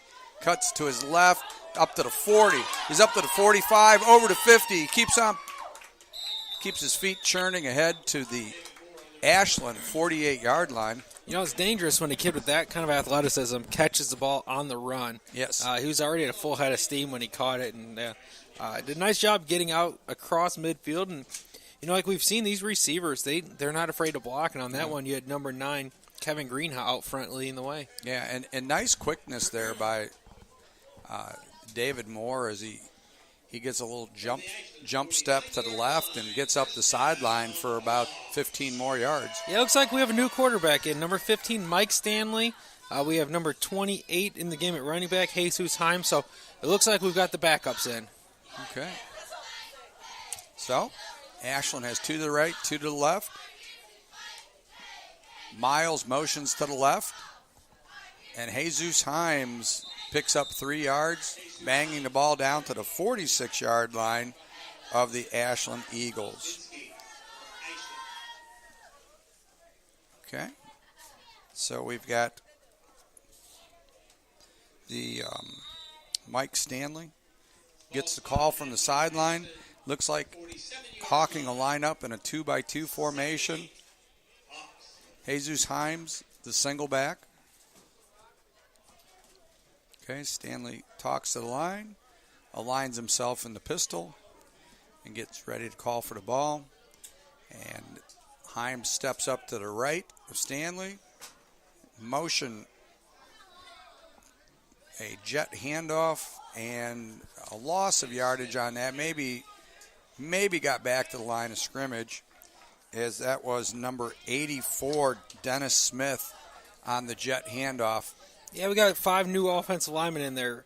From left to right, you have 52, Jordan Davis, 76, Brandon Skinner, number 68, Quentin Logan, 55, Trevin Eder back in the game, and 52, Jordan Davis. And we've got some different receivers. We'll get to those guys in a minute. Mike Stanley in the pistol, 2-by-2 formation. Stanley goes to throw it and gets a nice ball out there to number 19. It looks like it's going to be another touchdown. Shayon Lee from Mike Stanley, and a 47-yard pitch and catch, Greg. And the young Stanley showed some arm strength on that one. Yeah, he got it out there. I mean, he didn't underthrow that thing. That was a nice pitch and catch, and nice job by Lee going up a high point in that football, bringing it down and making the DB miss and taking it to the house, taking it to touchdown. Yeah, and that was a nice adjustment by Lee, because he had the ball was high. He had to go up for it and was able to spin and keep his footing and then take it to the end zone. And now we have number 12, Dominic Farmer. Dominic Farmer. Sorry, Dominic, you're in to kick the ball here. Yep. And Dominic with the kick, and again, just wide left. Yeah, we're getting closer. That one had enough air time, so it's something that the coaching staff's still going to work on. So, we're not quite there yet, but the kicking game is something that just takes a lot of reps, and we see in the high school level. Yeah. There aren't a whole lot of high schools that have a really strong kicking game. It's something that it takes a lot of time that staffs just don't have. Usually, if you have a soccer program, like in high schools, those teams will benefit by taking a soccer player and making him their kicker. But You know, a lot of times, I mean, even the big schools just don't always get the kid they want as a kicker. Even scholarship kickers don't guarantee that they're going to come in and be any good. So with 4 minutes and 43 seconds to go in the fourth quarter, it's 53-14 in favor of the Hocking Hawks. And, Greg, I think it's safe to say at this point that the Hawks are going to pick up a home victory here and go to 2-1 on the season. Yeah, good-sized crowd out here at Boston Field in Nelsonville. Really warm, sunny day. After the game's over with, and everyone will go home to their second priority, which is the NFL. But number one priority right here is the Hocking Hawks hosting Ashland. And when we look at the schedule, we'll be back out here on October 28th when Hocking hosts the Lewisburg Institute from North Carolina. Number 24 for Ashland on the kickoff return. He breaks out, and he may go all the way, Greg. He does. A 65-yard kickoff return for number 24 of the Ashland Eagles, and that makes the score 53-20. And just like that, things are looking up a little bit there in the last few minutes for Ashland as they punch in a touchdown and then get a 65-yard kickoff return. Yeah, right now, Ashland, if you look at just the second half, Ashland's been able to score 14 points, so they're only being outscored 25-14 the second half. So that's something to build on. It's going to take some time for these kids to just not getting many reps just to get into a game mode. They don't play every week, so it's hard for them to get those reps. True. 2-point conversion, and we've got receivers running all over the place. 2 to the right, 1 to the left. Number 12 is now in quarterback for the Ashland Eagles. The back is offset to his right and gives it to number 32 and just doesn't have quite enough body there, Greg, to wedge it in there as he gets stopped at the 1-yard line. No, number 11, Eamon Gilbert did a nice job just staying there, waiting for him to come to him and lowering his shoulder and holding on, waiting for the cavalry to come. Yep. So, as we look at the schedule, on the 28th of October, we'll be back here for the Lewisburg Institute game at 1 o'clock. And then on November 11th, we'll be here for the Asa College game, which will finish up the regular season for the Hawks. And hopefully that Coach Matthews and the Hawks will get a bid to a bowl game, and perhaps we'll be bowling sometime in November. Well, you would think that the committees, when they look at the teams, especially the new program, that they might not give a serious look to, but if they see these guys on film, they see the scores and what they're able to do, they can say, you know what, these guys can play with some of the bigger programs in the country, and that's what Coach Matthews and his staff are building to. It's going to take some time before they get to the upper echelon, where they're full of Division I talent. But right now, there's a few kids here that can play some big-time college ball, especially at the MAC level. So they're getting there. This is a really good step in just a very short amount of time for the Hocking Hawks. And it's, the second consecutive week. They put 50 on the board last week against Erie, 53 today, at least at this point. So they're scoring, and I think that has to look good for them when it comes to bowl time and the bowl bids come out. Yeah, absolutely. It looks like Hocking's they got their hands team out here, so a lot of wide receivers on the field at this time that they're expecting maybe an onside kick. Yeah, and so see how this works out. Have one man deep, and here comes the kick, and they do go deep, and that's Tyson Miles as he watches it go in the end zone, and he's going to try to take it out about 6 yards deep from the end zone, and he is tripped up at the 6-yard line. I think Coach Matthews may have a conversation with him about that one. Some of his blockers they're motioning for him to come on out. We're going to set the wall. We're going to set the wall. No, when you have to sprint to one side of the field, turn your back, pick it up, and you're in the end zone, and you're looking around, the best thing to do is just to take a knee on that one. Because once you turn your back, the seconds that you lose to go get the ball just allows the coverage team to get too deep, and there's very little chance that it's going to be successful. Yeah, he started to try to come across the field, but Ashland did a nice job staying in their lanes and making sure that they kept containment, and he wasn't able to get around them. Yep. And number 15, Mike Stanley comes out as the quarterback for the Hawks for this offensive drive at the 6-yard line. 2 receivers to the left, 2 to the right. Back offsets to the right of Stanley. Stanley looks it over, calls for motion to Miles, and gives the ball off to Jesus Himes. Yeah, also in the game, looks like we have number 84, Dennis Smith. Number 14, unfortunately, we don't have a number or a name for. Number 13, Tyson Miles. Up at the top, kind of looks like number 19, Cheyenne Lee, along with Jesus Himes in the backfield, along with number 15, Mike Stanley. So again, some second-teamers, some reps here. So it looks like most of the players that are dressed today have seen some playing time. So that's good for everyone to get in there, get some reps, and, That's right. Second and 9 get in the book for the Hawks. 2-by-2 formation. Himes, motions left. It's like we have a delay game here. Yeah, And that's something that you see a lot. When you have the backups in, you have a lot of second-teamers. It takes longer to get the play in because you have to pare it down because they can't run the full offensive playbook. It takes them a little bit of time to get the play in, get it signaled, get everybody lined up, and for sure. Yeah. I would say that a lot of times too, the coach tells them to slow it down at this point because the score is 53-20. So they want to eat a little clock before they snap the ball, and sometimes they just wait a little bit too long on that. So, you want to slow it down and wait. You don't wait too long.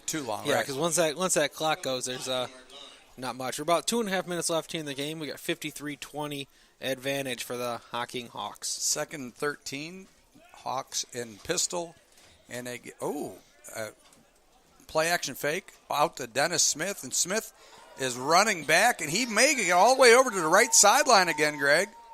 He ran 75 yards for a negative 1 yard gain. Yeah, he caught it, had not much room to the left, so he bubbled back into the end zone, which you never, ever want somebody to do unless it works. Coach Matthews will be having a chat with him about we don't run back into the end zone when we're pinned up against the goal line. Yeah, that's one of those things, and obviously you want your players to make a play, but sometimes you say, you know what, turn upfield, take 1 yard, and it's better than keep it positive. Yeah. So 3rd and 13 from the 5-yard line. Mike Stanley getting the call.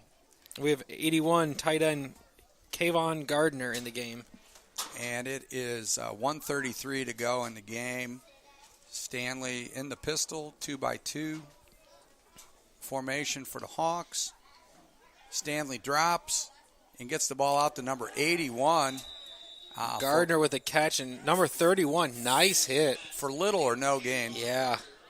Yeah, he was number 31, the safety for the free safety, for Ashland. Made sure that he wasn't going anywhere after that catch. That was a nice nice hit. He went nowhere. Now, Greg, do you let this run down? I mean, you're on the 6-7 yard line.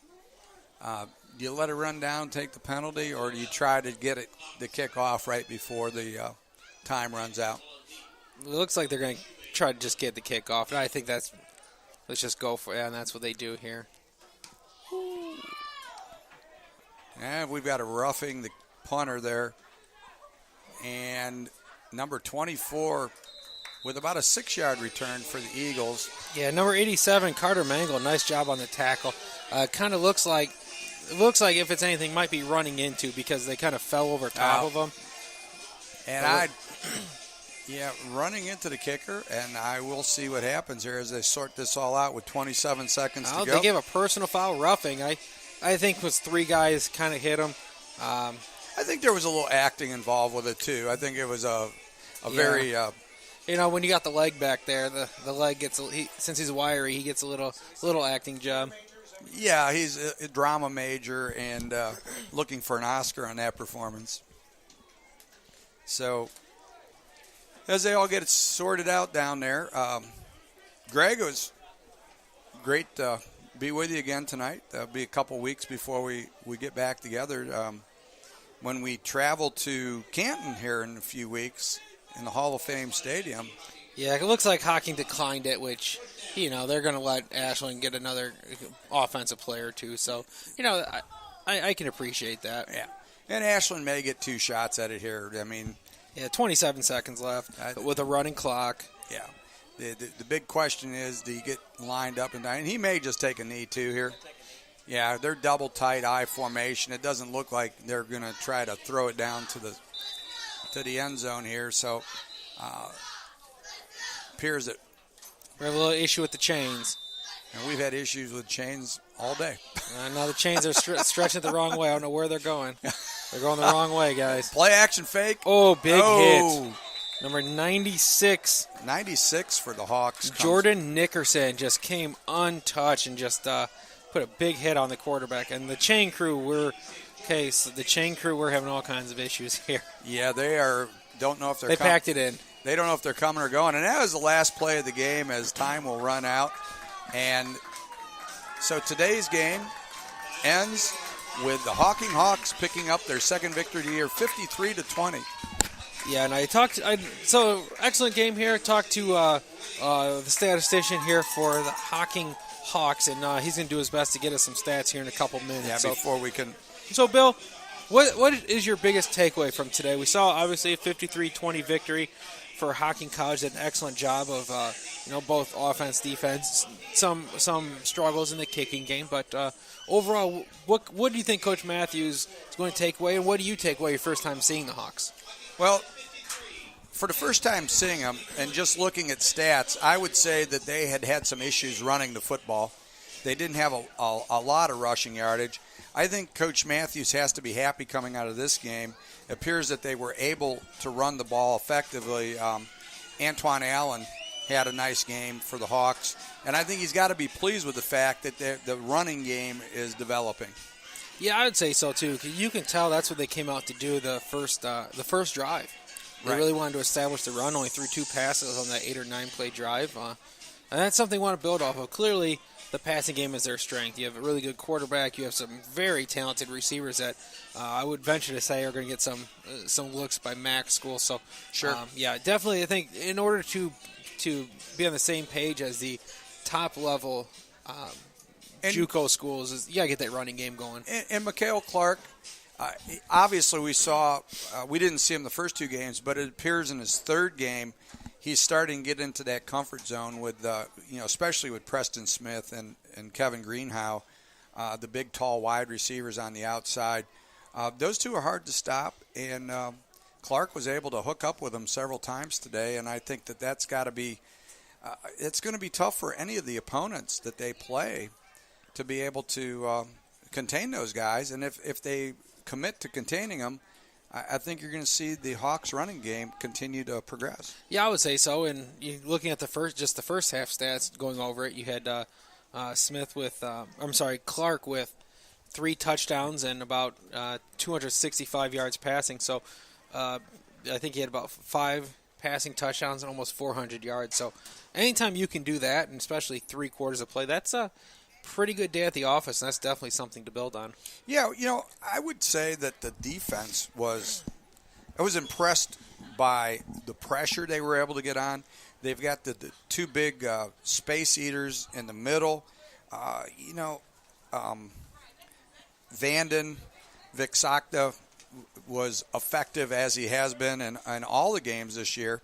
So, my belief is that when you look at the defense, there's a lot of positives to come away from with Amin Gilbert and Kari Golden had good games. The defensive line was relatively dominant there. I'll tell you, Zach Page, the big man in the middle, Zach Page, Tyson 75. Wynn and Zach Page. And number 56, who, again, we just didn't have a name for, did an excellent job. Up front, got after the quarterback a little bit. Didn't get there necessarily as much as they want, but were able to cause some disruptions. Yeah, and, Amin Gilbert, when he came off the corner, he was able to put some serious pressure on him, and the quarterback knew, they felt it. They just couldn't get the ball out quick enough. So that's, it was a great performance by the Hawks on offense and defense. I think we both agree that, if there's an area that they're going to have to get better at before they get into some serious competition as far as maybe getting into a bowl game is the kicking game will have to improve. Yeah, and being week 3 of the season, they've got a few weeks to get that kind of ironed out. And, like we said, there's a dearth of kickers. It's really a struggle for a lot of programs, even the best programs in the country. At Ohio State in the early 2000s, we got, really spoiled with Mike Nugent. But after that, it's been a struggle. Even like we said, kickers are hard to come by. Well, even you had Jack Willoughby, and he came in and he was great until the last 2 games of the year. So even if they're good in the beginning of the year, you're not sure that they're going to continue to be. Greg, why don't you run down the NFL scores here, since our premier game of the week is now a final with the Hocking Hawks beating the Ashland Eagles 53-20. All right, here we go. We have third quarter, Ravens 21, Browns 10. In the fourth, we have Panthers 9, Bills 3. Sorry, Ravens just kicked a field goal, 24-10. Panthers 9, Bills 3. Looks like they just scored a touchdown there to go up by 6, so pending the extra point. End of the third, Colts 10, Cardinals 3. Titans finally started to put some points on the board late in the third, 23-3 over the Jaguars. Chiefs and Eagles 13-10. Chiefs with the lead so far in the early in the fourth quarter. Late in the third, Patriots 33, Saints 13. So the Patriots are doing a nice job of holding down Breeze, but let's see if their defense is able to hold it, unlike last week. About midway through the fourth quarter, Steelers up 20-9 over the Vikings. Buccaneers late in the fourth quarter up 29-0 over the Bears. So, the Bears really struggling. About an hour until the next game comes on. Yeah, so 4:00 games won't be starting for a little bit yet. Yeah. So as of right now, Mitch Trubisky has not entered the game. You have Mike Glennon 24-34 passing for 237 yards, 2 interceptions. So not terrible passing numbers. It's 2 interceptions, though. And without seeing the game, we don't know. You have to see the situations on the interceptions, too. Yeah, but it doesn't help that rushing, there were only 16 carries for 20 yards. So that's not going to help your quarterback at all. So we'll see what's going on there. And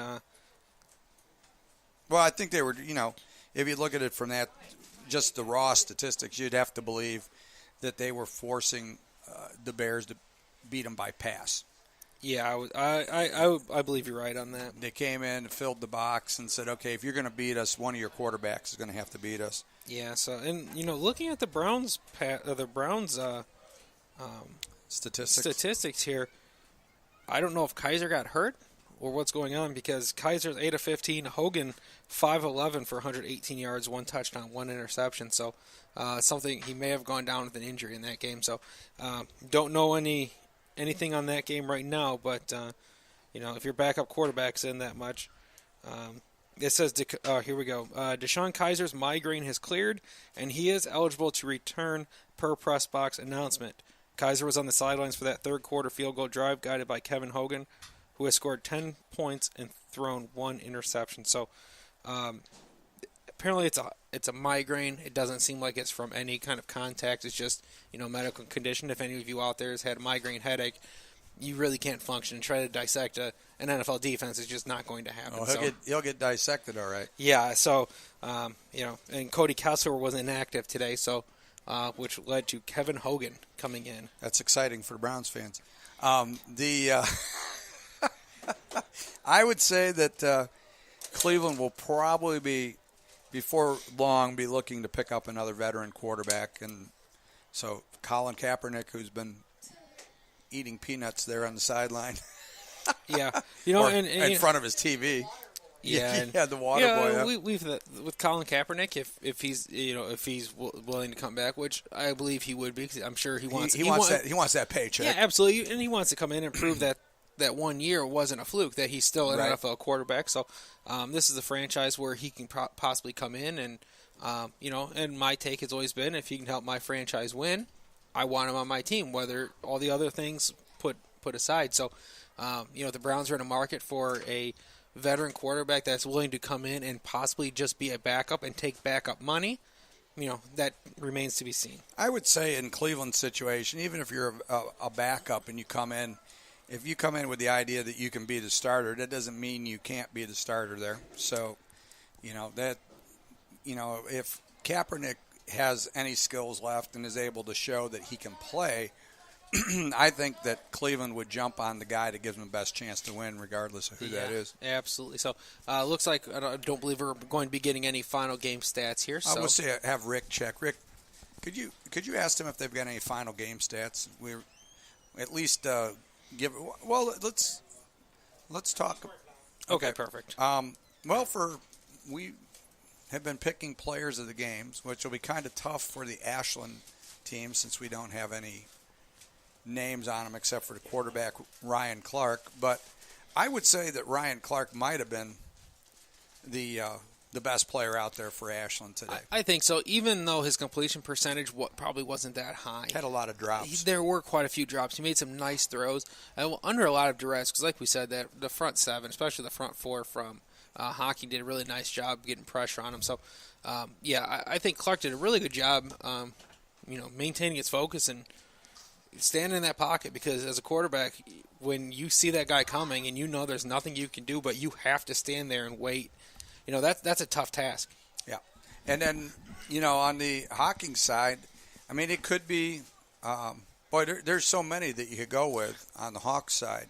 Yeah, I think, one, you have to give credit to that offensive line because they did a really nice job protecting the quarterback and making sure there were some running lanes. And gave him some running lanes. They did. Yeah. Mikael Clark obviously had a really good game. Kevin Greenhow, Preston Smith, Evan Pierce, A.J. Caldwell, they all had some really nice plays on the offensive side.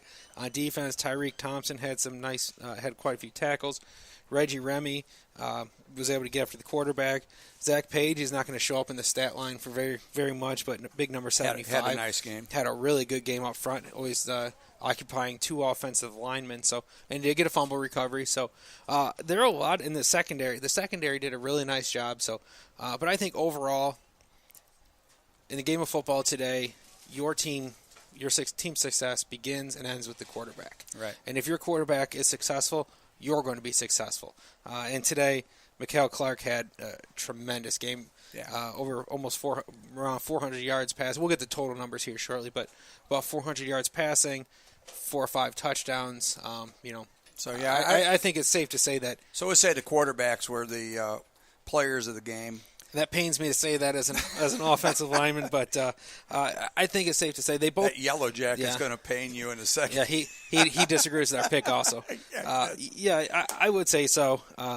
The quarterbacks they had a really good game today. So the Clark brothers, Ryan Clark for Ashland and Mikael Clark for Hocking, are the Campus Nation Game of the Week, Players of the Week for each of their respective teams. So Greg, I don't know that we're going to get the stats here, but we are going to get them. So we just keep on coming on. Yeah. Well, great. Yeah. So anyhow, we've got Heather here. Heather, how was things down on the field? It was peachy down there. Peachy? You're working on your tan down there? I was. Yeah. All that sweatshirt real quick. I was going to say, it was getting a little warm. Did you enjoy the game today? I did. Yep. So, Up close and personal. yeah, up close and personal. You're right there on the field. Heather, of course, is our lovely camera person down there taking care of the field angle. Rick Phillips on the camera up here in the box. The Rick Phillips. And so we are just kind of killing time here, waiting for the stats to come. Yeah, while we're waiting here, we'll give a little station identification. 106.9 WZAA LP, Jeffersonville. Wilmington Haunted Hollow Ride. Opening night is this Saturday, September 16th. Experience the fire-breathing semis. Climb aboard the sawed-off school buses for a haunted ride you'll never forget. Terror in the Core, Slaughter Hotel, and the all-new Evil Asylum will chill you to the bone. Wilmington Haunted Hollow Ride. Opening night is this Saturday, September 16th, 1261 West Dalton. More information, directions, go to WilmingtonHauntedHollowRide.com. All right, we do have some stats here. So, again, thank you very much, the Hocking College football staff here for getting us the stats. We have Ryan Clark. Looks like he was 15 of 26 passing for 186 yards, 2 touchdowns, 1 interception. So pretty good stat line there. For Hocking College, Mikael Clark, 20 of 30, 368 yards, 6 touchdowns, 1 interception. So, 67% completion percentage. The 1 interception was a tremendous play by the defense there. So nicely done. In the running game, Antoine Allen, 13 carries for 38 yards. He'll lead the way for Hocking. Looks like number 21 for Ashland, 4 carries, 50 yards. So 12.5 yards per rush there. Michael Church. Yeah, looks like we have Michael Church. I believe we don't know if that's the correct name or not. Right. But receiving, number 80, Evan Pierce, 4 catches, 83 yards, and 1 touchdown. Kevin Greenhow, 3 for 72 and a touch. Dennis Smith, 2 for 55. Shayon Lee, 1 for 47 and a touchdown. That was a tremendous play by him. Yeah, it was. Number 1, David Moore, 1 for 25 and a touchdown. A.J. Caldwell, 1 for 18 and a touchdown. Dyson Maddox, 1 for 18. Antoine Allen, 2 for 17. Preston Smith, 1 for 15. Looks like Khalil Stewart, 2 for 9 and a touchdown. Kerry Golden, 1 for 8. And Kayvon Gardner, 1 for 1. So it looks like about 10, 12 Well, there was spread. The wealth was spread there as Mikael Clark was able to hit numerous receivers, and they were all productive. Yeah, then on the defensive side, you have Vanden Fasada with a total of 4 tackles, Kerry Golden 3. So again, a lot of players making the defensive stats here, and nobody having a whole lot of stats, which tells you the defense wasn't on the field much. No, they weren't. And when they were, is usually the first person making the play, and there wasn't a lot of need for cleanup duty there. The kicking, 1 extra point. They did get 1 extra point. So that's something to build off of, obviously. They got 1 between the posts. Punting, Tyson Miles, 2 punts for 51 yards.